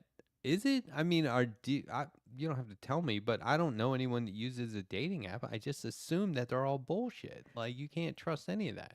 The long ago when I used a very free, cheap, get what you pay for dating app. Oh, there's some premium services. Uh-huh. Okay. This one was called Plenty of Fish. I don't know if anybody remembers that. That's odd. This sounds like a card game. Okay. One tell of the me more. most common introductory messages I would get from men is, "Are you shaved or trimmed?" Oh, jeez. I had to think about what you were talking about for a second. Oh my gosh. Okay, so it's not a dating app. It's a hookup app. Well, you had options, so you could be looking for like long-term dating Or like just for a encounters. few minutes. Yeah. And in all honesty, like, yes, I was under the encounters category because that's all I was looking for. And they usually ended up becoming one night stands because the reality is, it's like, if I got to know this person, I would not like them. Yeah. Well, that's feminism for Yeah. But you. but it's almost like they felt that since I was just looking to get some action, that it was okay to treat me like shit. I do love, see, that's horrible, but I love success stories anywhere, anytime. Mhm. And so if people use these things and they're successful, that's great. But if I knew psychology somebody. today I knew is going some. to do this article, that's not Yeah. great. Like, I knew somebody who did meet a partner on Plenty of Fish. Like, it all depends on dynamics and stuff. But again, the type of guys that would always get at me is like, oh, Plenty of because I would say to them, but it's like your profile says that you're looking for a long-term relationship, so why are you contacting me? And it's like, oh, well, I just want to have some fun in the meantime. It's like, fuck you. Do you get clever screen names like all roses, no thorns, They used stuff like that? way back then, yeah. I don't even remember the name I used. Anyway, competition in online dating is fierce, and lucky in-person chance encounters with the dreamy partners are rarer than ever. Relationship standards with so many options, it's not surprising that women are increasingly selective. Again, they're saying many options like everyone is an option, and that's not the case. Like, Yeah, it makes it sound like there's like a handful of guys, like 3 or 4 guys on that app that are getting all the action. mhm. And the rest of them, it's like, just don't meet the standards. It's like there's a difference between options and availability. So there might be lots of men available, but the actual practical options might be very slim depending on your tastes and Well, things of that sort. That's a good point. And I just want to know, is it a psychology industry standard to say phrases like lucky in-person chance encounters with dreamy partners? The fuck is he I talking? I'm sorry, know. I'm swearing a lot. I don't know if swearing is permitted on the show. Tucker was Well, swearing. we're in so I just Canada. figured. There are no Oh, curse okay. words. Oh, okay. So it's just like you magically don't hear them? No, they've been They're just declassified. words. They're Oh, declassified. okay. How nice of you. Same as Thank you. marijuana. Great. We're in 38 states. Yeah. Getting there. So, I do a live TikTok show plug, and Mm. speak with my hundreds of audience members every week, I hear reoccurring dating themes from women between the ages of 25 and 45.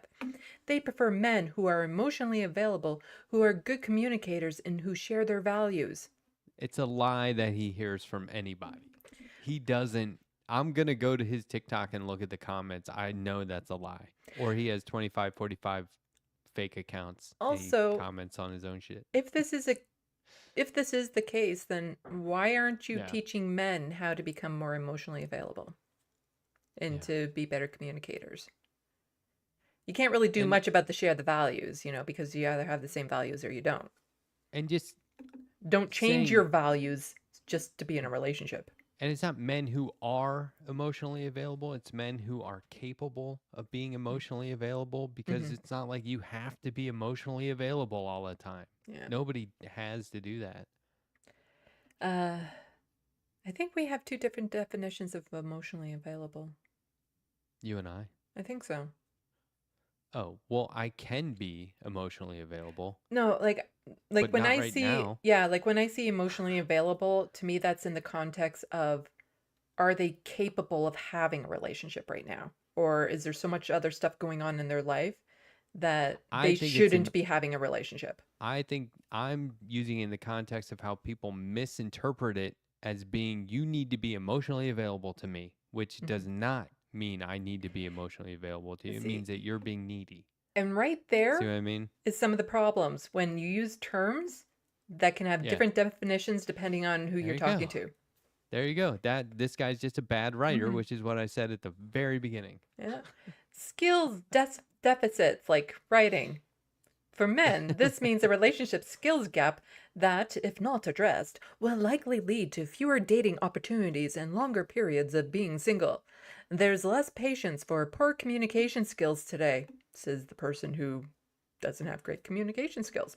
The Yep. problem for men is that emotional connection is the lifeblood of healthy long-term love and requires all the skills that families still are not consistently teaching young boys.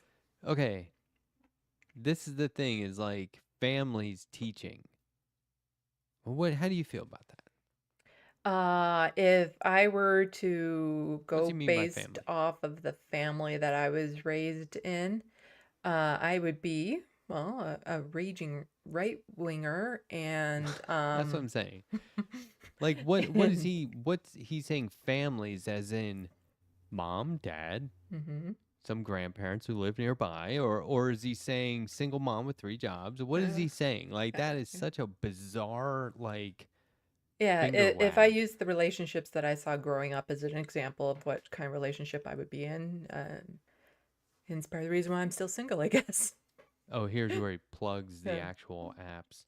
Well, This there's is probably hilarious. no chance of stemming the rising tide of unintentional single men. There is some good news. The algorithms are becoming increasingly more complex on dating apps and other online platforms. One result is that great matches are on the rise. One dating app, Hinge, found that through beta trials, beta men, 90% of Right. users rated their first date positively, with 72 indicating that they wanted a second date. So serve the algorithm. You should be fine. Just Wait, so if get in with the 90%, algorithm. so if 90% said their first date was positively, but only 72% were interested in a second date? 90% weren't looking for a follow-up date. They were Huh. looking, this is an encounters, right? What is Mm. Hinge? Why would you call a dating app Hinge? I don't know. Don't let the door hit you on the way out? Or this relationship hinges on the fact that I even like you? Mm. I don't know. In person? How can men reap the benefit of algorithms? Level up your mental health game. That means getting to know some individual therapy to address your skill gaps. So basically, give money to rich people. Yeah. Yep. Feed into this industry of therapy in order to be able to get into relationships. Like, I don't knock therapy. Like, therapy is definitely beneficial for some people. Yeah, But but if you got to do that in order to go on a date, you have other problems. yeah, Like, you're not going to sit there and talk to your therapist about To me, I that's need to be the good enough to yeah. go on a date. They're going to say, no, we need to drill down on your To me, problems. that's the emotionally available part. Like it's Oh, okay. uh Well, I don't know. I guess if you do start dating your therapist, that's a win. It can happen anywhere, anytime. uh It's probably not um, professional, but I don't know. If your therapist instigates it, why they can not? lose their license actually. Right. Even in Canada, come on. Uh-huh. It means valuing your own internal world and respecting your ideas enough to communicate them effectively. It means seeing intimacy, romance, and emotional connection as worthy of your time and effort.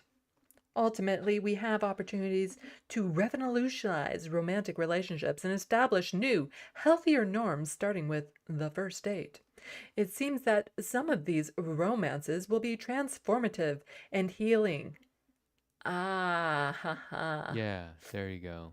So get on a dating app, go to therapy, work Yeah. the algorithm, let the healing begin. Yeah. Get into Grand a Theft relationship to fix your problems.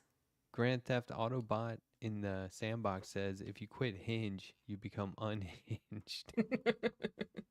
But yeah, no, that's the thing is let the healing begin, right? Now hmm all your problems will go away, which was your goal, right? Yeah. Just be in that relationship and you'll have no more problems. I hope you're paying for the premium version of Hinge.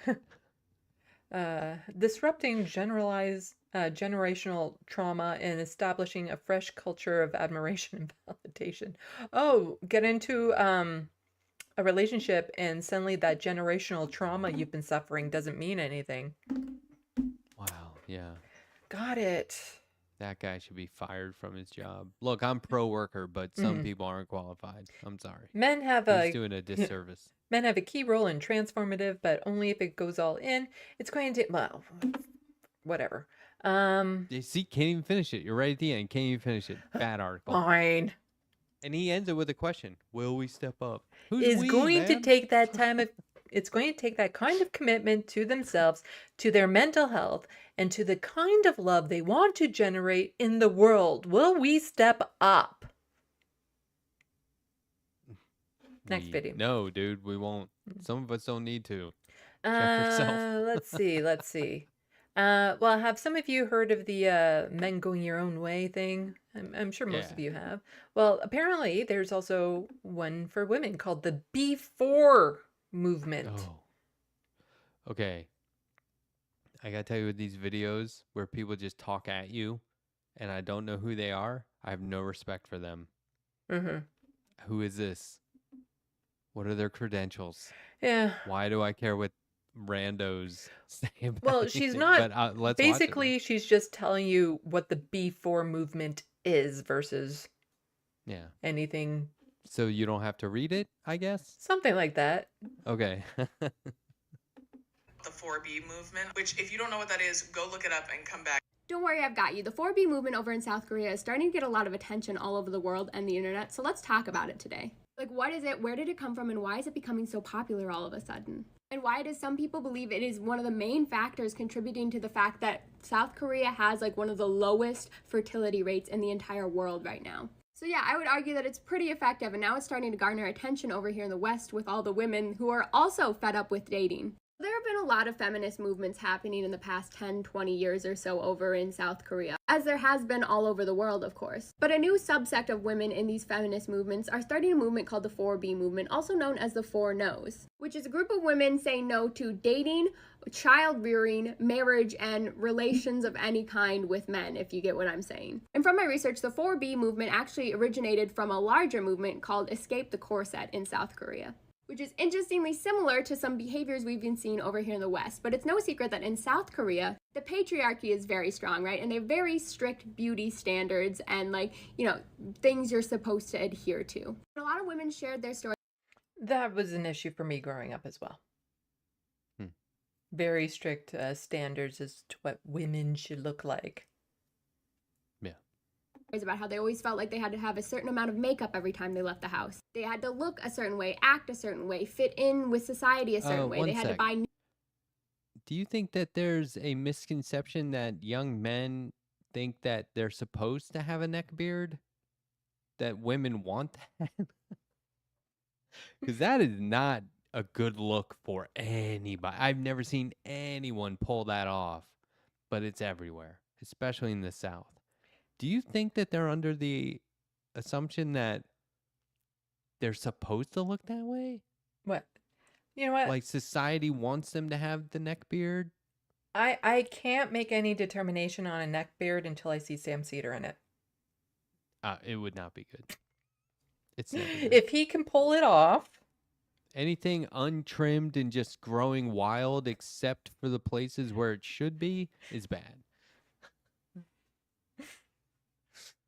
But New okay, clothes I hear every you. season. Whatever. And it was just exhausting, and they couldn't afford to keep up with it anymore. Does this sound familiar at all?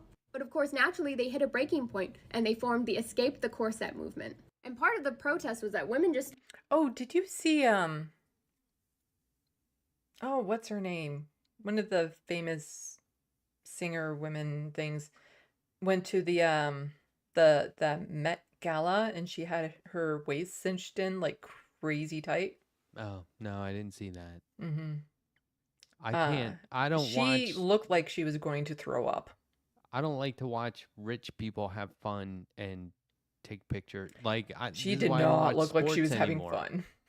But like Yeah. the whole Mhm. event thing, it's just like, are you rich and glamorous? You should be here so all the little people can watch. And bleh. You see, I I'm don't a like it. little bit torn with that because I do enjoy seeing unique outfits and That's sparkly why outfits. I don't like football and basketball, Mhm. like pro sports. Mhm. I don't need to watch millionaires pout because they didn't win the game or whatever. I can't get into it. No, I do. I like individual sports. Yeah, I do like seeing the outfits, but that's more from like an artistic point of view versus like I Mhm. could care less how much the outfit costs and who it's on. But I'm interested in seeing like these wild, outlandish outfits. Yeah. But if they make it like, oh, okay, so this one costs $4 million, I'd be like, no, because no. But I do like seeing like interesting outfits on people. But Me too, but that's a waste of money. it is. Yeah. One day I hope to have that money to waste. It could have gone to missiles and Mm-hmm. airplanes that Yeah. shoot missiles. Yeah.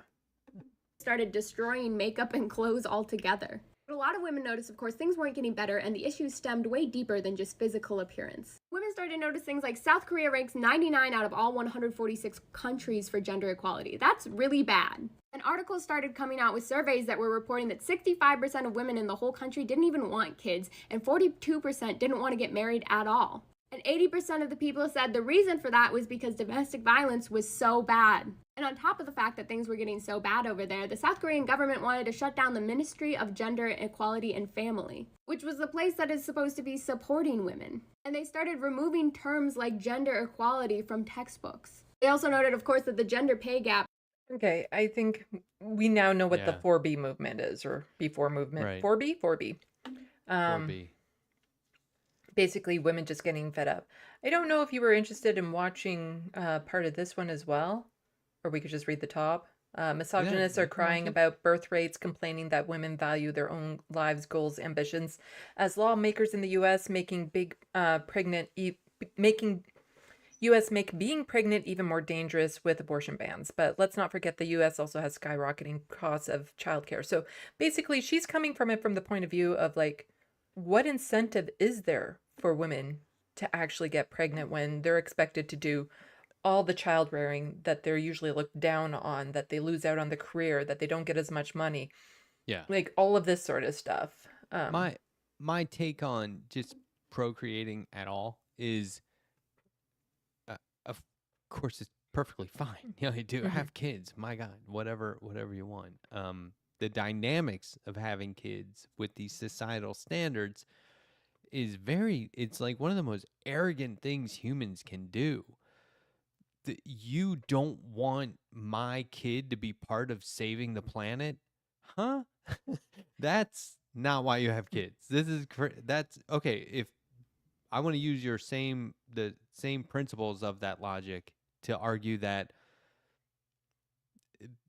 people aren't saving the planet and we shouldn't have. We should stop having kids Well, for that reason. That's how that's we're gonna save the planet. for Like, it's me. just a silly, arrogant thing to say. Well, I find it hilarious. Like, oh, they're worried about population collapse and all this sort of stuff, and it's like they That's not gonna do happen. know the population bottlenecked at like Yeah, 10,000, yeah, yeah. like It's 100,000 years there's ago or something no like that. Like, you know what? If our population was chopped in half, what? We'd be back to the 80s. yeah. It's Yeah, it's it. the way people just put these like, oh, if we have Medicare for all, our grandkids are going to be saddled with that debt. Man, that's not. Look, your grandkids are going to be saddled with debt and high taxes no matter what. That if we head the way we're going Mhm. now, you want them to be healthy with that debt?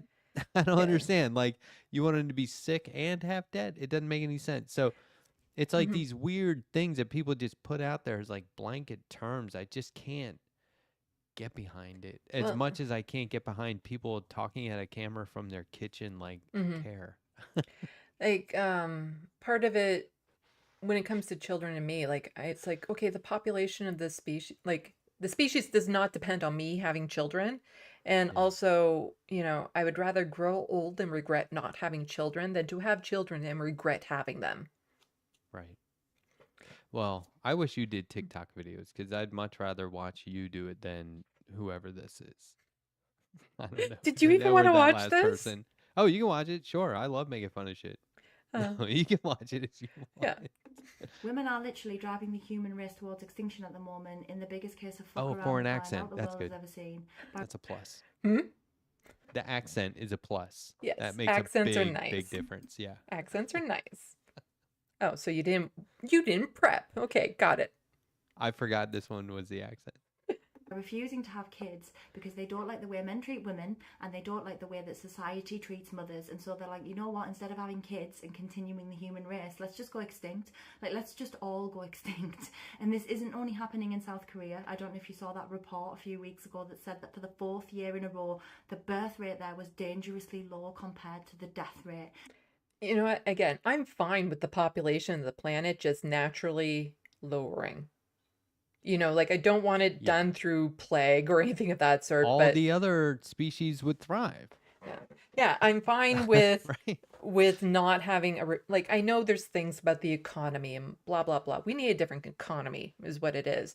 But I'm Yeah. fine with people not increasing the population of the planet. I wish humans were more like cicada, where they just come around every 12 years Yeah, then I'd actually get for a like 6 relationship. weeks, and then they're we all That'd be more relationships than I get. I think I'm onto something. I'm gonna have to think that through. Yeah, I'd be due for that relationship then. And if that continues, you end up with loads of old people and not enough young people to support them and support the economy. And then you have fewer women in each generation and fewer of them are having kids. And then eventually you go extinct. And when they're asking women in South Korea, why are you doing this? In part, they're saying they don't like men. They don't like the way that men treat them. And they're like, why would I have a kid with this idiot? Like, why would I breed from this idiot? Why would I pass this idiot's DNA on? I don't care. And it's usually the right-wing men too that are all about the DNA, the Yeah. stuff. The white right-wing Mhm. men. Yeah. That's what they're scared that the white people are going to It's go like, away. you have to have the Again, superior everyone else would DNA. thrive. Yeah, you have to have the superior DNA and stuff like that. But then as soon as women look at them and be like, yeah, that's not worth the I'm risk. just saying, people eat cheese without crackers. Okay. If you say that we're going to go extinct, like, I don't care if my uterus is all that stands between like us and extinction. I'm not doing it. It's not worth it for me, so I'm not going to do it. And this is happening everywhere. Like, they reckon that by the year 2050 75% of nations will be in the same situation, and by 2100, the year 2100, it'll be 97% of nations. That's not a problem for me. I like that how she uses her hands to talk. Like, because that Because means women- she's very serious. are refusing to You have have to kids understand. because we're sick of this crap. Like in my country at the moment, in Britain, the average birth rate is 1.5 children per woman, and it needs to be 2.1, and it's set to plummet to 1.3. And the same thing is going to happen in the US because women just don't want to have any kids, and I can see why. It's because And again, I'm sticking with the heteronormative, like men and women with this, because again, in queer relationships, this isn't usually as big of an issue because there's often a much better breakdown of roles and shared responsibilities and things of that sort. Yeah. I think, yeah, I feel like, how long is this video? 4 minutes and 40, almost 5 minutes? What could she possibly say that would make me go, oh, I was wrong about her? Like, she's made the point, right? forever Insisting that we people have been have a told specific that number all- of kids, like, good grief. Well, she's not insisting that. No, but that's what I'm saying is like covering, okay, so that's where I just stop listening. we're good for is having children, but also that that's not really that important because it still doesn't make us the default gender. It still doesn't make us the important gender. It's men who get to earn all the money and have all the fun. They're the ones who get to keep all of their leisure time. They're the ones who get to own most of the world's land and speak most of the world's words. Because we're just women and mothers, and that's not that important. And so why would we do it? Like, why would we do it? What's the incentive here? Because women actually know that having children takes a massive toll on our physical health and our mental health, and that we're then expected to live our lives in servitude to these children, to these future worker bees, so that they can take care of the aging population.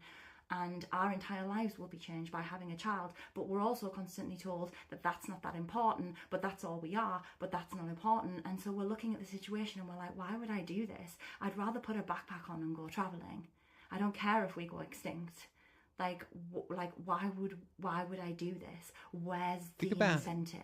There isn't. Think about how many people, men, are watching this going, turtlenecks are not hot.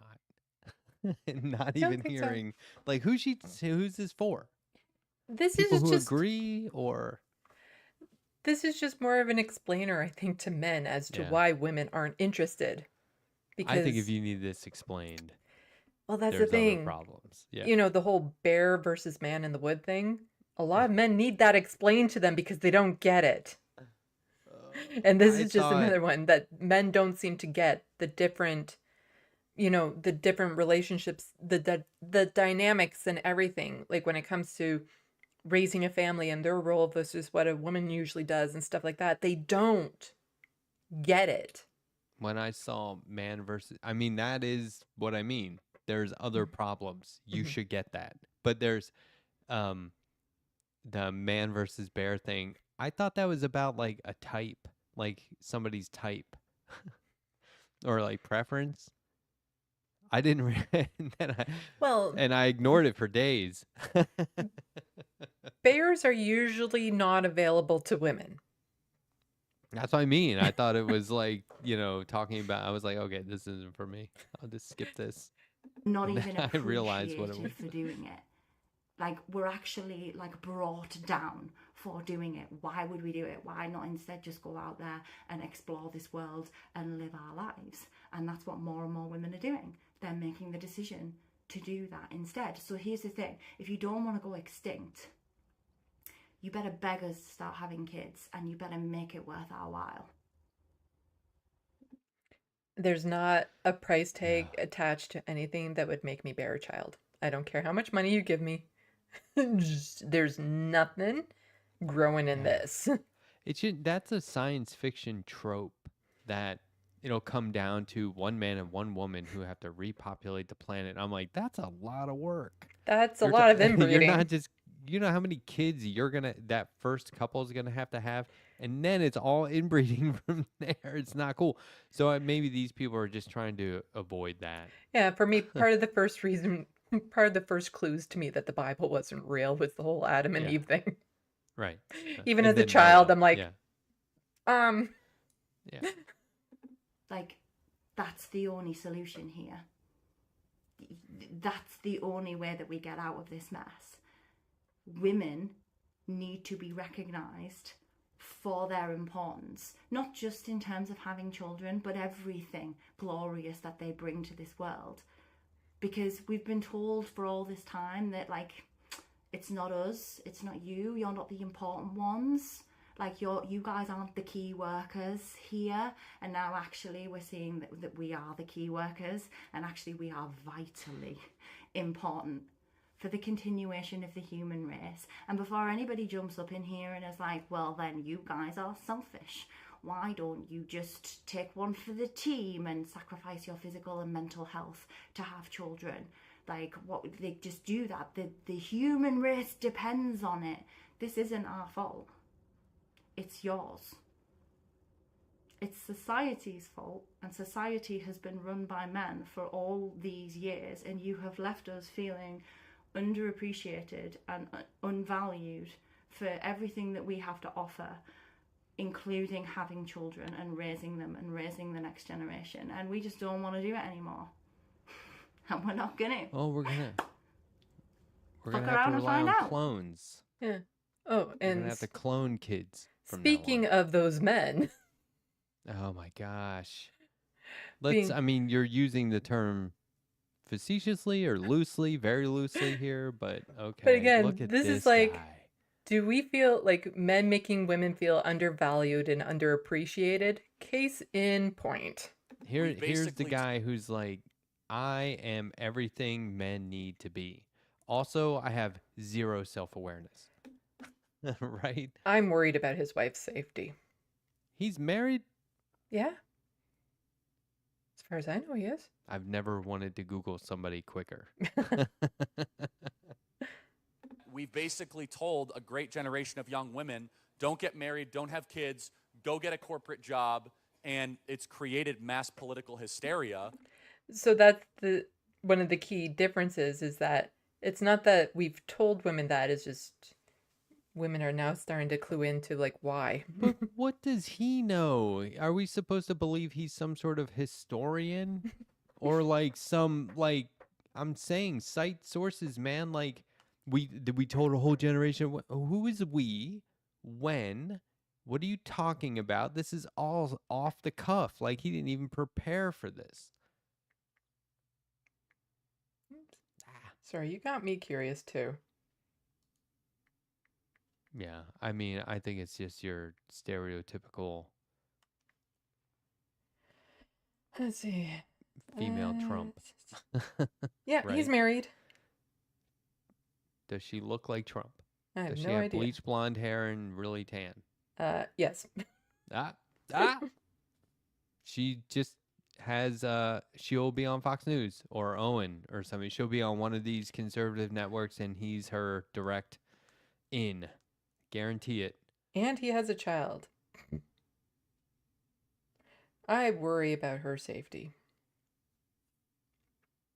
Not as attractive in the dating pool. Ugh. Let's see. Calling it a pool is insulting. I mean, if we pay attention to that Psychology Today article, no, relationships are screwed. There's never going to be another viable relationship ever. Why If isn't we this don't not pay attention to that article, if people just do for themselves and try to embrace self-care and self-improvement reasonably, you know, without all these like overbearing like pressure points and all that, then yeah, I mean, everything's going to be fine. The world's going to go on as it should. I mean, whole parts of North America are going to wash away before the extinction of the human race because women don't want to have. Yeah, see? That's what I'm saying. That's like any Fox News co-anchor.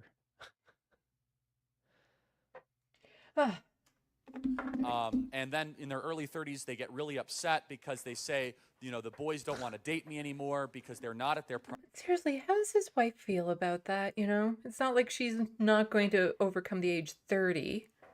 And so she's just having to listen to her husband say to millions of people that once she hits that point, ugh. Yeah, and if these people really cared about it, all they ever talk about is birth, the Mhm. moment of conception and the moment of birth. They never talk about anything after that, right? If they were truly worried about the extinction of the human race, they would be trying to preserve people through healthcare. Yeah.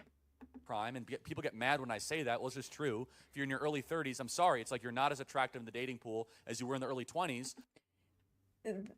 False. Totally false. I'm so much hotter now than I was at 30 He's or talking 20. about women. Trust me. He's talking But about I women. have okay, but like it's true for women too. That 401k is going to be cashed in any day now. No, I'm saying in all Like, seriousness, here's people generally only get better. Here's the and thing. it's false that we get worse. It's Yeah. not true. Well, here's the thing he also seems to be missing is that as a person ages, the people around you age with you.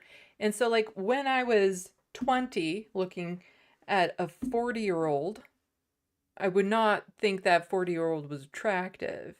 But as I get, as people get closer to those ages, suddenly those age groups seem a lot more appealing. Mm-hmm. As you grow.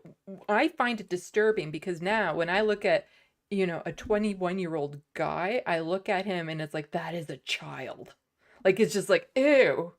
But when I was 21, sure.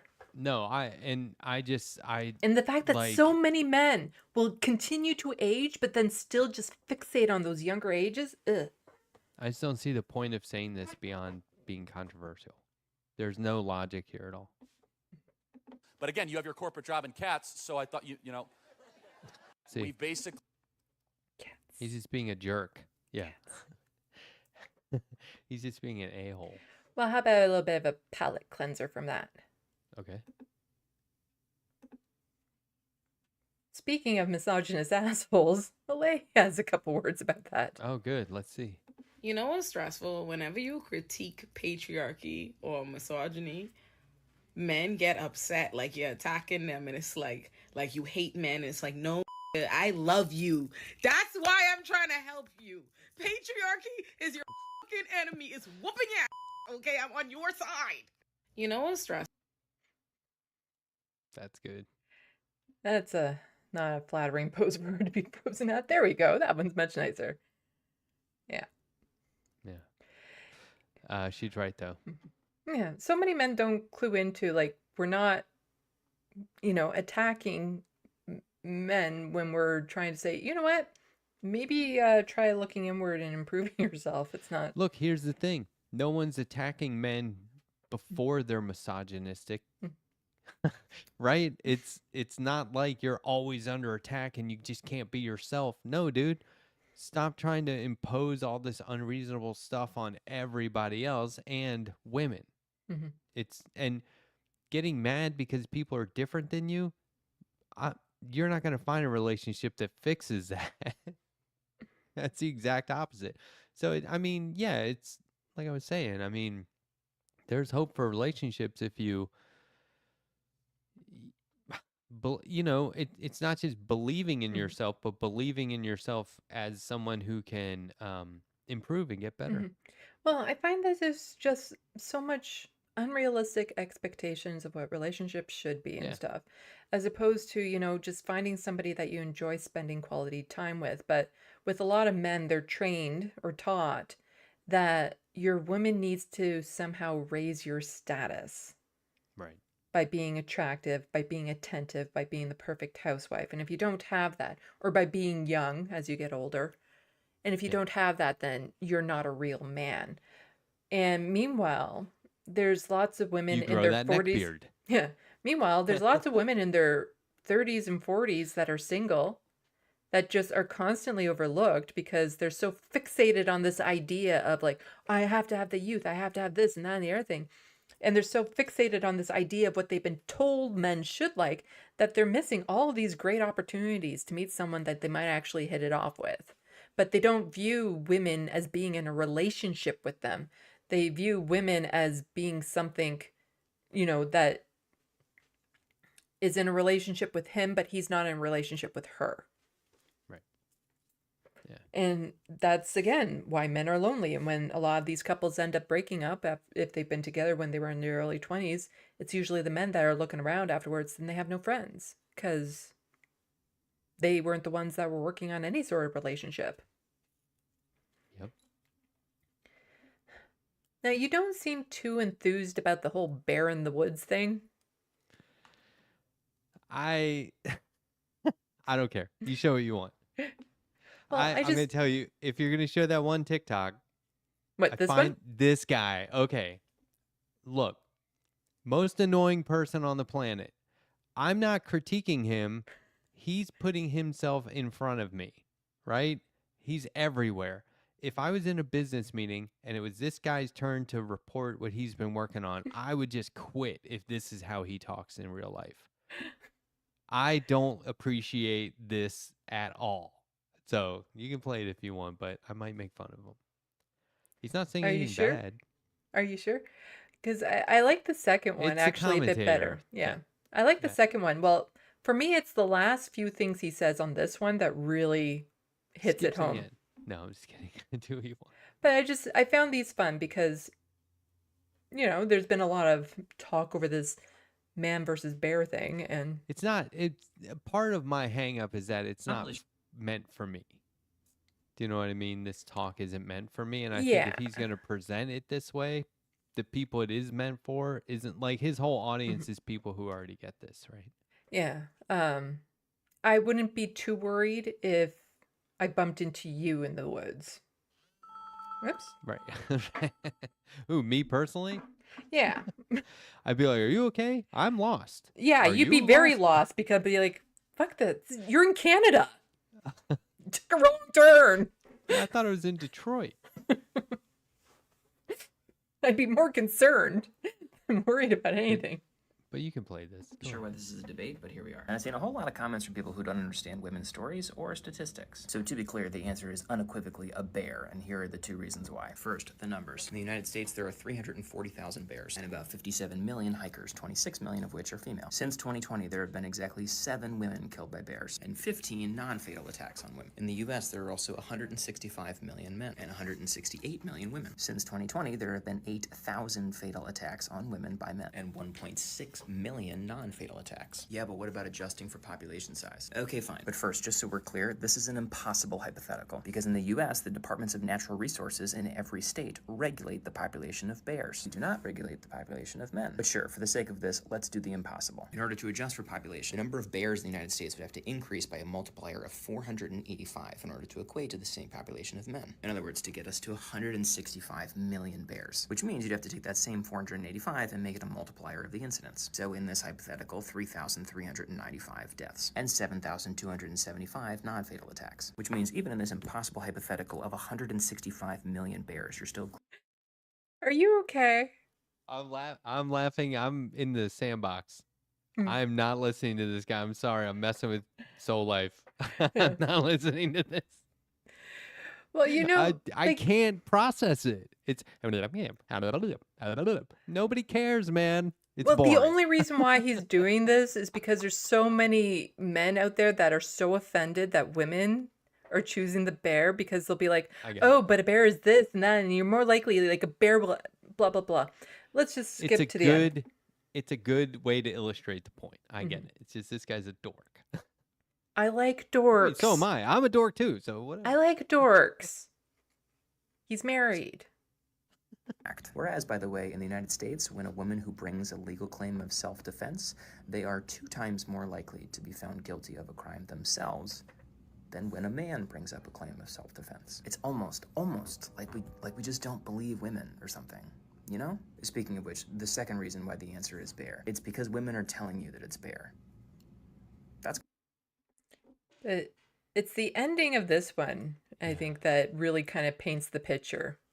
I don't think he has any fashion sense and he needs to back off the camera. So apparently some people still want I can more smell his accurate breath. data on an impossible hypothetical. To which I say, see reason number 2, because that is all that matters. But because it apparently is impossible to grasp qualitative data, despite the fact that its greatest accomplishment is the fact that it reports things from a participant's perspective rather than the potential bias of a researcher's. But You see, let's just say, I like this nerdy talk. to be be fair, like, what do I know? I only have 2 master's degrees in qualitative and quantitative research in 2 different fields, plus a law degree. So, but yeah, no, fine. Let's get super specific with that data, which, again, not the point. See reason number 2. You have to factor in how many encounters people actually have with bears, plus how long the encounters were, plus... No, we don't. And I'll give you the easiest reason why. Since 2000, there have been just under 300 reported attacks by bears on humans, approximately 120 of which were on women, and exactly 0 of those involved an SA. Because, as it turns out, and this is a wild statistic, I'll admit, bears don't do that to humans. So it doesn't matter if those 120 attacks came on 120 million encounters at a rate of 0.0001%, or if they came on 120 out of 120 encounters at a rate of 100%. Because in either scenario, extrapolated over an impossible hypothetical, the chances of an SA with a bear are 0, because that is how math works whenever the numerator is 0. Right, but the question is about whether you'd rather encounter a man you don't know or a bear you don't know. Stranger man or stranger bears, and most of the attacks on women by men are by men they know, not by strangers. Do you see how that makes it worse? Not to mention, it ignores the obvious correlation issue, the fact that most women will do absolutely anything they can to avoid men that they don't know. I wonder why. It's almost like that's the point, you know? The fact that most violence against women is perpetrated by men in their lives that they know, trust, or even have a relationship with isn't something to champion. Okay, but if there were 165 million bears, they'd get so hungry all the time, they'd start attacking everyone. First off, again, see reason number 2. Second, if you must, the basis of any hypothetical is that it does not happen within a vacuum, and all other variables need to be able to keep up with the variable that we've changed, including, for instance, food source. Telling women they're wrong because of the impossible hypothetical, there would also be 4 more, even more impossible hypotheticals is just wild. Not to mention, telling women they're wrong in a literal opinion question is kind of the reason why we're in this situation to begin with. And the same reason why in my comment section when people say, yeah, no, I get all that, but I'd still choose a man over a bear. You know what I respond with? Nothing, because it's an opinion question. And opinion questions are based on both perceived and lived experiences. That is the whole point. And second, to be honest, I doubt it. For instance, look at Alaska, a population of 740,000, 350,000 of which are women, and a population of 137,000 bears. That is a ratio of 2.5 to 1 women to bears. The data set I Don't mentioned more people in Alaska own firearms? This all comes down to, well, carry a gun. If you're wandering the woods, which I get he's driving home the scenario instead of we get the point, right? I don't know. He's wasting a lot of time at work, it seems. Good. Waste time at work, you know. It's anti-capitalist, but it's pro-TikTok, so. My last video, there's been exactly 1 death by a bear of a woman in Alaska, and it was a polar bear. It was not in the woods. Having more contact with bears is not going to produce the results that you think it will, because bears and humans attack for very different reasons. Which is why even when you factor in proximity to bears and the actual likelihood that you would encounter one, you still get data sets like this one, which accounts for the actual proximity to bears within their range and the likelihood of getting attacked per 500,000 people, and it is still 200 to 300 times less than the probability of being attacked by a man. And again, that data set only accounts for people that are within the movable range of a bear. In other words, people who are likely to have an encounter with a bear. But the vast majority of men are good. Okay? Do you know that of those 340,000 bears in the United States, 300,000 of them are black bears, which are also responsible for the most number of encounters, and since 2020 have only been responsible for 1 death of a woman? So, you know, it's almost like the vast majority of bears are... Do you get the point? No, because you have to but people avoid bears, right? Yeah. People go out of their way. I've seen enough videos of people not understanding what a wild animal is, and you see them getting pictures with bears. Yeah, but people do avoid, and there's signs up. There aren't signs up that say men in the area. Report them if you see them, but there are for bears. You see what I'm saying? So like. Well, he kind of. This is just for clicks now. He kind of gets to that point. Why is he wearing his glasses like that?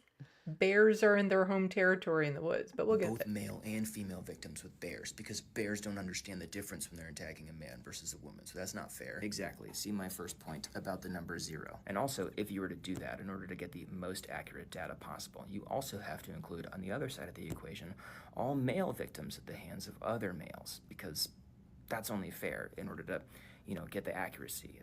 I don't think you want to do that. The numbers are misleading because it's asking specifically about encountering a bear or a man in the woods, so we can only look at statistics from the woods. First of all, I assure you that you don't want to do that. Not to mention the fact that if you encounter a bear in the woods, your first thought is probably going to be, oh, I'm a little scared, but this makes sense because the woods is where bears live. So again, if you really want to be accurate, what you would actually have to do is compare instances of violence by men against women in the homes of the different types of species that we're looking at. So how many instances of violent attacks by bears on women in the woods versus how many instances of violent attacks by men on women in their homes.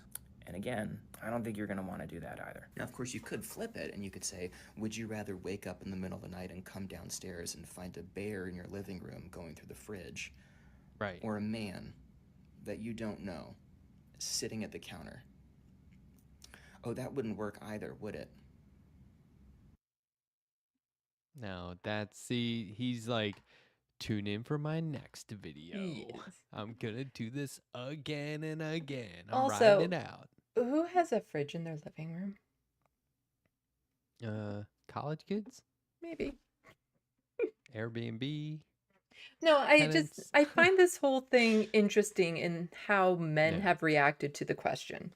That's the funny part. Mhm. Yeah, because they're so fragile Mhm. for being Well, so manly. I've encountered this sort of thing before, like when I was with an improv group and I tried to put in place a code of conduct because of an incident. And I was part of the board, I was the chair at the time. And so I tried to put forth this code of conduct, and I was the only non-male on the board. And the way the men reacted to this very simple premise of we should have a code of conduct blew their minds. And at one point, like, it was a simple thing like, should this happen, the woman can feel free to leave the stage and blah, blah, blah, blah. And the one guy got so offended. It's like, you don't need to tell me this. And it's like, this isn't about you. This is to let Yeah. the women know that they're safe. If this doesn't Yeah. apply to you, then it doesn't apply to you. I think that code of conduct thing is messed up. I've been in that situation where I said to the manager, I was like, hey, some of that stuff is not cool. We have, this is like a boys club. And we're not all boys here. And he was like, oh, they can handle it. It's cool. And I was like, how do you know? Are you putting them in an environment where they can call you out? Because I just did, and look how you treated me. Mhm. Like, it's not a big deal. So how about instead of you reassuring everyone that whatever you say is okay, you do the opposite and check yourself. Yeah, I like don't know. I think a lot of it is men are just internalizing it, that they're personalizing it too much. They're making it about themselves. It's like, well, why See, wouldn't you want to meet me in the woods? Like, what's so scary about me? And it's like, it's not yeah, about no. you, Yeah, I immediately specific saw it person. as a statistic. Yeah. Yeah. And first I thought it was a gay thing, and I Mhm. was like, okay, that's fine. It's not for me. I don't know why this is so popular. And then I looked into it, and I was like, oh, it's a statistic. Okay. It's And like, then I heard that guy's video, and I was like, how many of these does he have? Oh, more than one? Give me a break. yeah, it's kind of just like, But you're in right. Yeah. Canada, the way the culture is, the way the history has been in this country, there's some Indigenous people who would want to have nothing to do with me. And that's okay, because it's not about me specifically. It's about me being a white settler and what that represents to them. And I'm not owed their applause that I am not one of the bad ones, or I think I'm not one of the bad ones. Right. You know, Yeah. Oh, it's I also I this don't whole I don't attack one, need attack us all. yeah, I don't need to prove myself worthy to everyone. It's this weird idea of these men just internalizing it so much, wanting, it's like they want everyone to acknowledge that they're not one of the bad ones. And because you're lumping all men together, you're saying I'm one of the bad ones. And it's like, that's not what we're saying, but that's how they're taking it. It's like you're making it sound like it's my problem men are like this when I'm not like this. And it's like usually there's that one meme going around is the men who are the Venn diagram. It's a complete circle of men who complain about women wanting to meet the bear in the woods versus the men you would not want to meet in the woods. Oh, right. Um, yeah, it's one of the things, like, if it doesn't apply to you specifically, this isn't about, like, this is a generalized question. It's not about specific person. Like I said, if I were to bump into you in the middle of the woods, I'd be more concerned about your reasons. Like, did you fall out of a plane? But there are specific men I definitely would not want to meet in the middle of the woods by myself. Yeah, and they have other problems besides being a man. Yeah. They may think it's because men are treated unfairly, but you have other problems that led to that line of thought. Yeah, but it's this idea of, it's almost like they avoidable. want recognition for not being one of the bad ones. And then Oh, they get well. mad at it, that they're not being recognized for not being a horrible man. That's like one time they were calling out all these celebrities for being sex pests or whatever. And this was the height of the Me Too. And some random person on Twitter said, who can you trust? And I said, I can trust myself. And he goes, oh, look, everyone, we found the last trustworthy guy. Thank God we found him. And I was like, no, you missed my point. First of all, you asked a question. So if you didn't want to hear answers, why are you on Twitter? Second of all, my point was, I know I can trust myself because I'm doing the work. I'm making sure that I'm a good guy, making sure I'm a good person, a respectful person who's cool with as many people as possible. Not out here trying to be like, I can get away with anything because manpower. Hyphenated that time, man-power. Yeah, it's men not understanding. It's not the women they need to be upset with. It's the other men that are causing the problem that they need to be upset Although with I'd be and address. freaked out. I'd be freaked out if I saw a random woman in the woods too. I would. Just one person alone in the woods, that's always weird. I used to Unless go we're on hiking a by hiking myself. trail. Okay, that's a hiking trail. And I'd have a we're camera on with the me. exact same path. Obviously, this is totally normal, but when there's no hiking trail, get me out of here. I used to go hiking alone, yeah. I'm used to doing a That's lot of totally things by fine. myself. Yeah. But, you know, I did say that this was a forum where people could actually ask questions about dating and relationships. Ah. So, if you got the questions, you guys should be asking.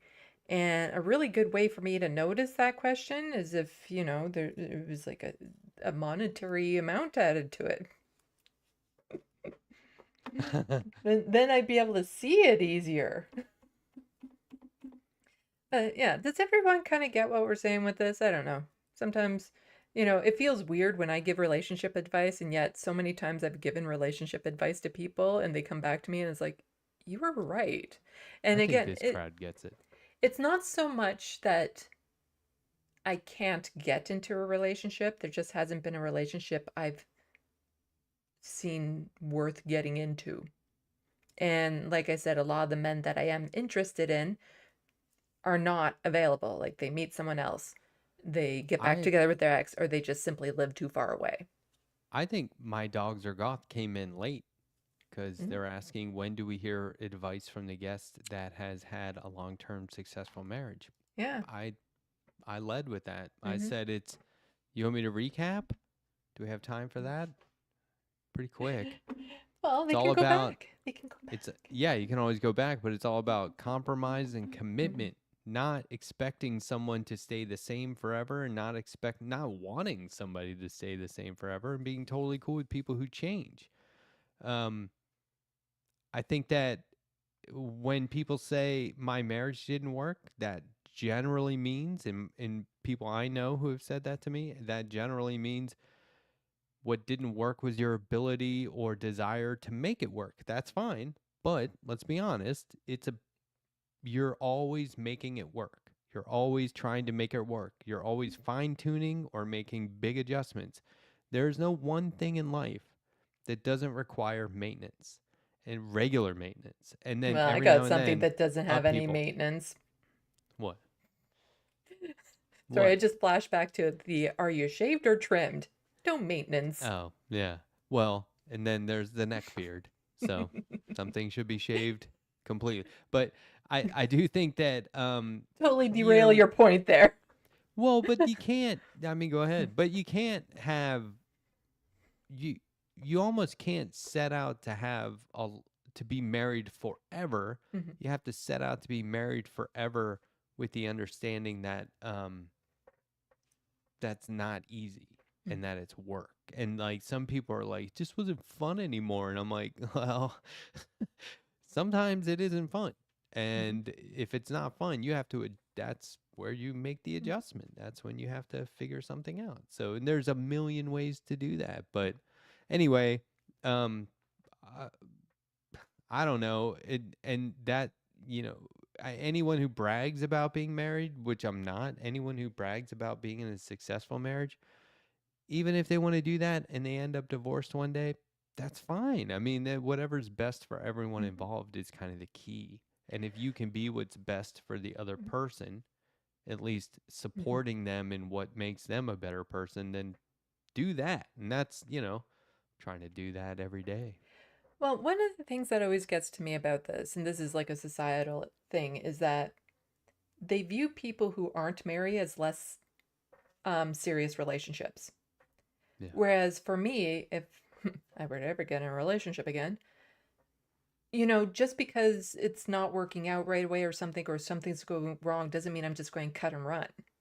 You know, I'm still going to evaluate if the relationship is worth working into, do the compromises, work through it. Like there's this idea of since you're not married, that suddenly you're free to just let things go and not care about it. Whereas if you're getting married because you need that security, I'm a little sus as to why people are getting Oh, yeah. married.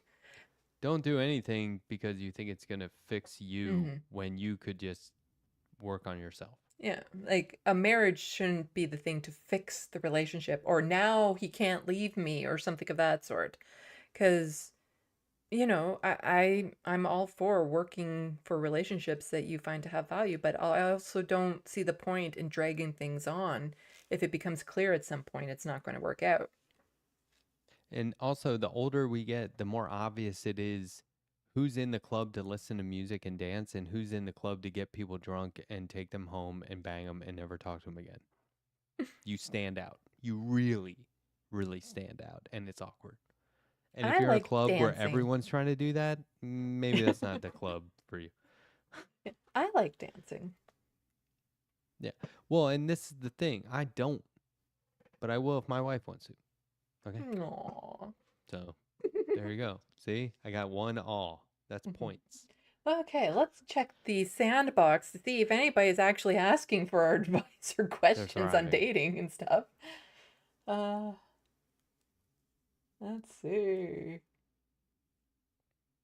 I've scrolled up as high as I can scroll up. I was interacting a lot along the way. Nina Canadian, yum. That's the comment. I'm not sure what that's in relation to.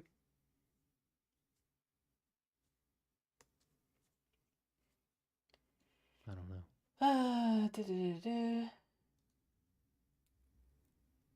Let's see. 0 PE, I'm with you. Get a room is like my favorite expression to use inappropriately. Like if people are holding hands, I'll be like, get a room. Looney Tunes plugging that, you know, people can still send me money to help with Frodo's vet bills that are not going away anytime soon. Hopefully never go away because that cat is going to live forever. I was at the vet with my dog yesterday and somebody brought in a bunch of kittens. Like 6. Kittens are so cute, but they are little... I hate them. I hate them. They're horrible creatures. They're cute. They were apparently feral. Yeah. They're cute, but horrible creatures. I swore I would never get a kitten again, and then I ended up with 2. let's see. People are just laughing at stuff. Germ. I would totally ask you out if I was in Canada. Thanks. A? A? Want to go out? A? Uh, Is that how it? it's I'm not interested in dating anyone from the Sandbox or going out to meet them specifically for any reason. Just because it's just like if I'm out at an event and I bump into somebody who watches my content and we can get chatting and stuff, that's great. That's fine. I'm all for that. But to meet specifically for that is a little odd to me. Because also it is So no live shows. No, I'd be fine with a live show because then that's more group and Just no meet organized and and greet. stuff. No It's meet and just greet. like to go out to coffee, even for a friendly reason, for somebody that I don't know, because that's the thing. I don't know them at all. I just see a screen name. And after a while, you can get an idea of personality and stuff through their comments, but you don't know who they are. It's you're only seeing a small sliver of what they're presenting, but then they know so much more about you because you're putting it out there so much. That's a good point. Like I'm sure a lot of them would be completely fine and I'd be completely compatible with a lot of them, but we'd have to meet under different circumstances than, specifically from here. Like if I'm out at an event and I meet somebody who watches the content, like I said, that's a completely different situation. Zero PE followed up to that super chat. I feel like they're throwing it in my face. Yeah, it's true. PDA is not. It's like, are you never gonna see them again? Is this it? Are we at the airport or the train station? Is this your big goodbye? What is this? Like, you guys just can't, there's no self-control? Thank you, Zero PE, for the $1.99 and for your other donation that you gave me through the other method, PayPal. I really appreciate it. For me, it depends on what kind of PDA you're talking about. Like if it's just hand holding, a little hug. I was joking about that. But like if people are just sitting there making out, like good grief, especially in the movies. It's a bit much. It's a bit much. Some people just like, or if you're driving somewhere and you have friends and your two friends are in the back, it's see the car and they start like really going at each other. It's like, could you just like wait till you get back home? I'm driving. I've been in that situation.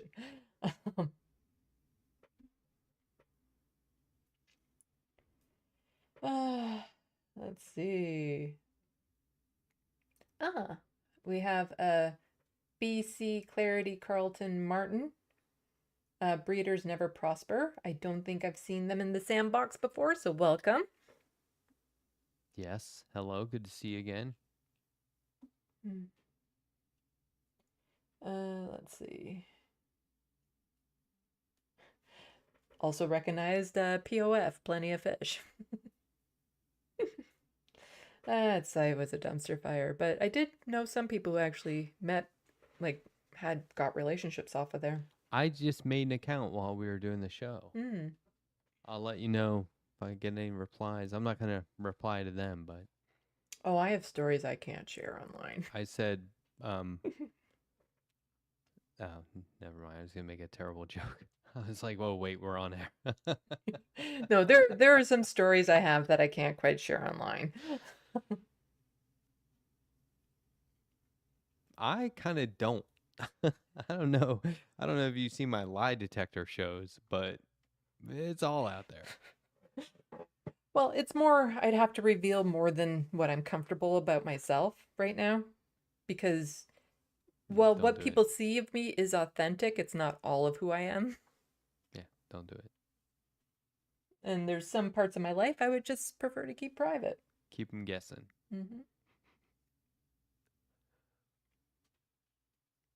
Zero PE, I've met the majority of my partners on Facebook, LOL. I'm like, well, part of the problem for me is on Facebook. I know everyone I'm on Facebook with. I don't know. It's the only time I've met people I've fallen for is, improv theater that I'm involved with, that sort of thing. Like, I would imagine the most likely place I am to meet someone now would be another YouTuber like this that we get connecting back and forth every now and then. But like some of the criteria is just like almost impossible. Like they have to be available. Live within, as I say, a work day's worth of travel. So if it's like, Okay. I'm fine. Like if 8 it's an hours. 8-hour drive or something like that, I'm fine with that. But I'm Canadian. We drive 2 hours to go to lunch. So, Oh, I thought you were gonna say I'm Canadian. We work 30-minute work days. yeah, no, it's not terribly uncommon to be like, oh, there's this place I know in this little like lakeside town or something. Let's go there for lunch, and it's like 2 hours to get there or something. And also I'm not a fan of age gaps, like huge age gaps. I have a very strict number that I go by, and I'm not going to mention what it is because I don't want people to know my age.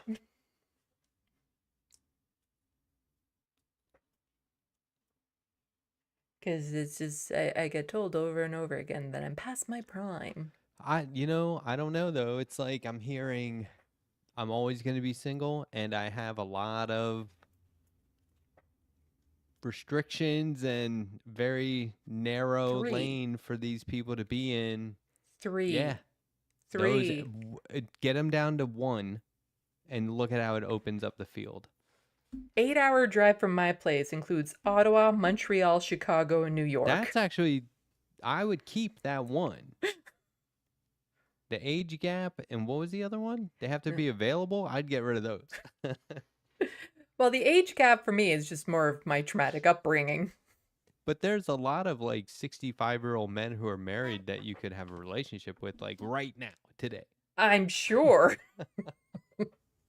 In Canada, within 8 hours. Probably Actually, when that, it was Ashley Madison, that dating site for The one people who that were leaked taken. everyone? Yeah. I remember when the stats came out from that, Ottawa was like really looking bad.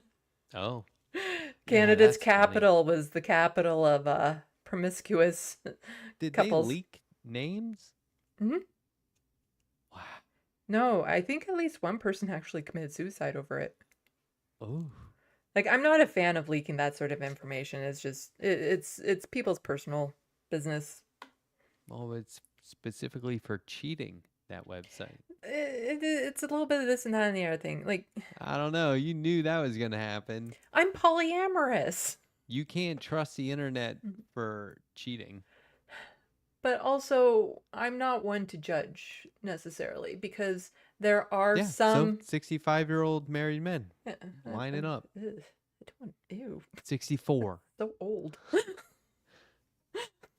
It's so old. Oh, You have to redefine what you mean by available. That's all. I am not a fan of big age gaps.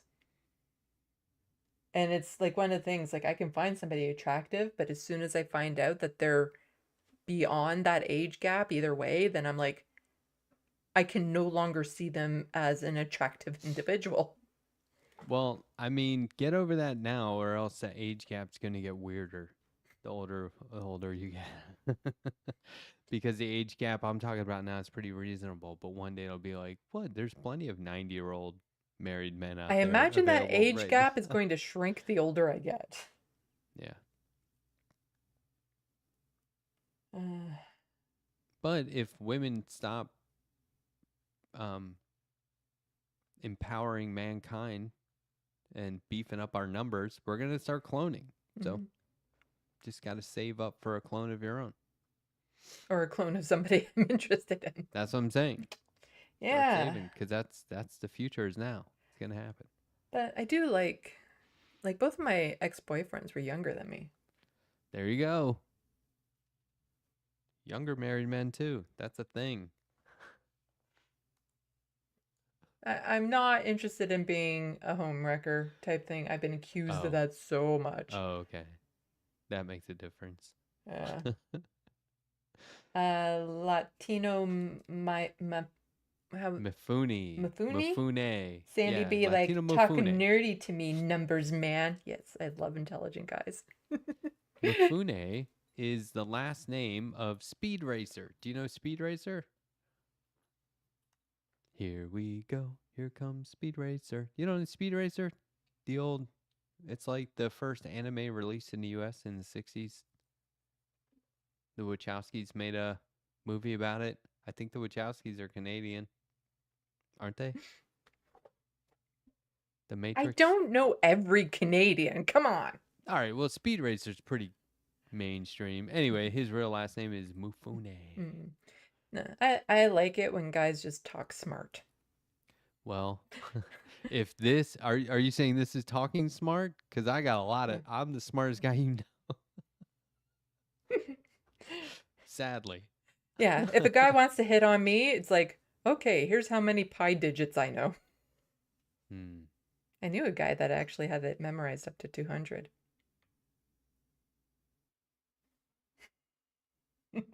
Wow. No, I can't do that. I can barely. Well, do he the did that original 3 or 4. specifically to one up a lot of the other nerdy friends that we know, because within the circles that I'm in, there's usually a lot of really smart people, like computer programmer engineers, because I'm in a very tech capital of Canada type thing. And so a lot of my friends tend to be really smart. And this one of them isn't in the same category as smart as a lot of them. Like, he's still very smart, but just not in the same areas as them. But whenever it came up to like, oh, how many digits of pi do you know? And it's like, so he purposely memorized 200 just so that he could show them up. Nerd. Yeah, nerd. I like nerds. Nerds are hot.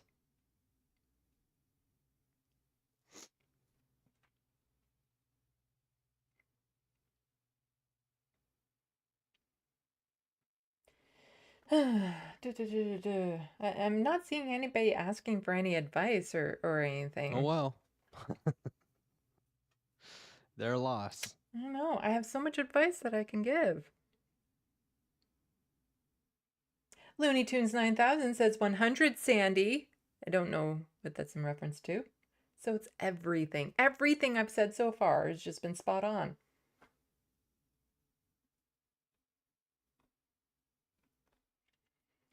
And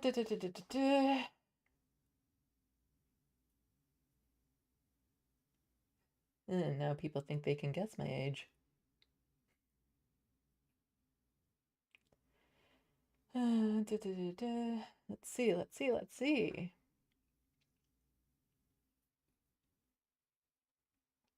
According to Charlie Kirk, I'm not prime material. Oh, no, there's no asks for advice, but I have so much advice that I can give. And so many funny stories that if people were to pay for, I could actually, tell some funny stories. Let's do a part 2. We'll do a follow-up. I got to prep for a group show. Yeah. Sounds dirty. Yeah, I wish. It's not. Well, it's not, or it could be.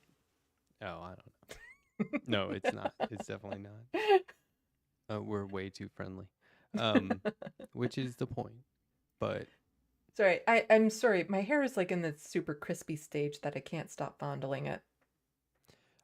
That's okay. I did have a good time. This was a good show. Yeah. Thank you for having me on. I appreciate it. I had fun. And so for all of those you who are watching still, I don't know when my next live stream will be. There are some Canadian shenanigans going on, so I might do another one Saturday at 4 p.m. People seem to have liked that slot last time. We'll see where I'm at. I'm still, like I said, right now my primary focus is my book. And then there's a couple other things after that that I need to get done. Like I need to get done. I did get a lot of my chores done because I had the semi-annual strange men come into my apartment to check my smoke detector. I hate that. Those are not strange men. They are workers. I hate it. I don't like uninvited people in my home. At all, for any reason. It's like, just tell me how to fix the sink and I'll do it. Nobody does. Although my cats are super happy. Abernathy and Lanier love people. Like, it's great. that's It's good. actually quite It's a nice. plus. Yeah, so I don't know when my next live stream will be. I'm still working on chopping up my video from last time. I'm actually really conflicted on some of them as to what to put into segments and stuff. So I'll work on it, because there was that one about the cops chasing the one guy down the highway the wrong way, and that ended up in an accident that killed 4 people. And Pierre Polyev was saying, oh, this guy was off on bail. And I'm like, he's lying, because at that time nobody knew. Apparently the guy was off on bail, but it's like, okay, that still doesn't change the point that the police shouldn't have been chasing him down the wrong way in the highway. Like, they were called off. Like, that's the thing. They had been called off, but because this guy pulled a knife on a plainclothes police officer who got, a little sore ego from it, they decided to chase him down the wrong way on the highway, and it killed 4 people. That's nothing. We got way worse stuff down here. No, I am not I'm going looking to forward do to that segment. I'm not going to do like the oppression Olympics with the United States, because come on, you guys take the gold in pretty much every category. Right. Well, actually, not so much. We're worse in some areas. This country is far more racist than you guys know. Yeah. Anyway, so don't forget to, do all that stuff I have here on that Letterhack can't actually see right now. So you have, like, up there is my Patreon that people can sign up for. Down there are my social medias that people can go to. Times are tough. Any financial help would be greatly appreciated through PayPal, which is linked below, or if you're Canadian, e-transfer is the best way, because nothing is deducted. Thank you to the person who did send me a e-transfer not too long ago. I feel weird just naming people who give me gifts too, because I don't know if they want to be named. But I do appreciate it all so much. And just remember to like and share the videos. I have some videos that have been up. Please help them get over 100 views. Just do the whole click, mute, watch something else every day until they're over 100, because I'm doing it like 3 times a day. Just so it helps in the algorithms to have some consistent numbers. So anyway, I think that's it. Did you want to plug yourself? Yeah, check me out later tonight at 10 p.m. Eastern on Left Past 10. You can watch it on my channel or any of the channels of the other hosts. It's all in the description of the podcast. You can watch on all 4 channels or pick one. I'll have a video I'm uploading on Monday. I'm taking next week off except for Left Past 10. So the video I'm uploading for Monday to premiere at 9:30 p.m. Eastern will be very interesting. It's about 2 comic book creators who are on the 2nd volume of a anti-capitalist, anti-societal standard type of book. It's going to be really cool. It's a comic book. It's going to be very exciting. And then I'll be back in June with a lot of very cool... I'll be back before June with standard online media figure interviews. But in June, I've got some very, very cool comic book interviews coming up. So my channel is definitely the place to go for politics, online media, interviews, and art and comics. Okay. YouTube.com/TheLetterhack. His information is linked in the description box below. Please subscribe. Yeah. So, salut, à la prochaine. Thank you for watching and stay tuned. I'm Sandy. Which way am I pointing here? He's the Letterhack. That's right. Wishing your next day is better than your last.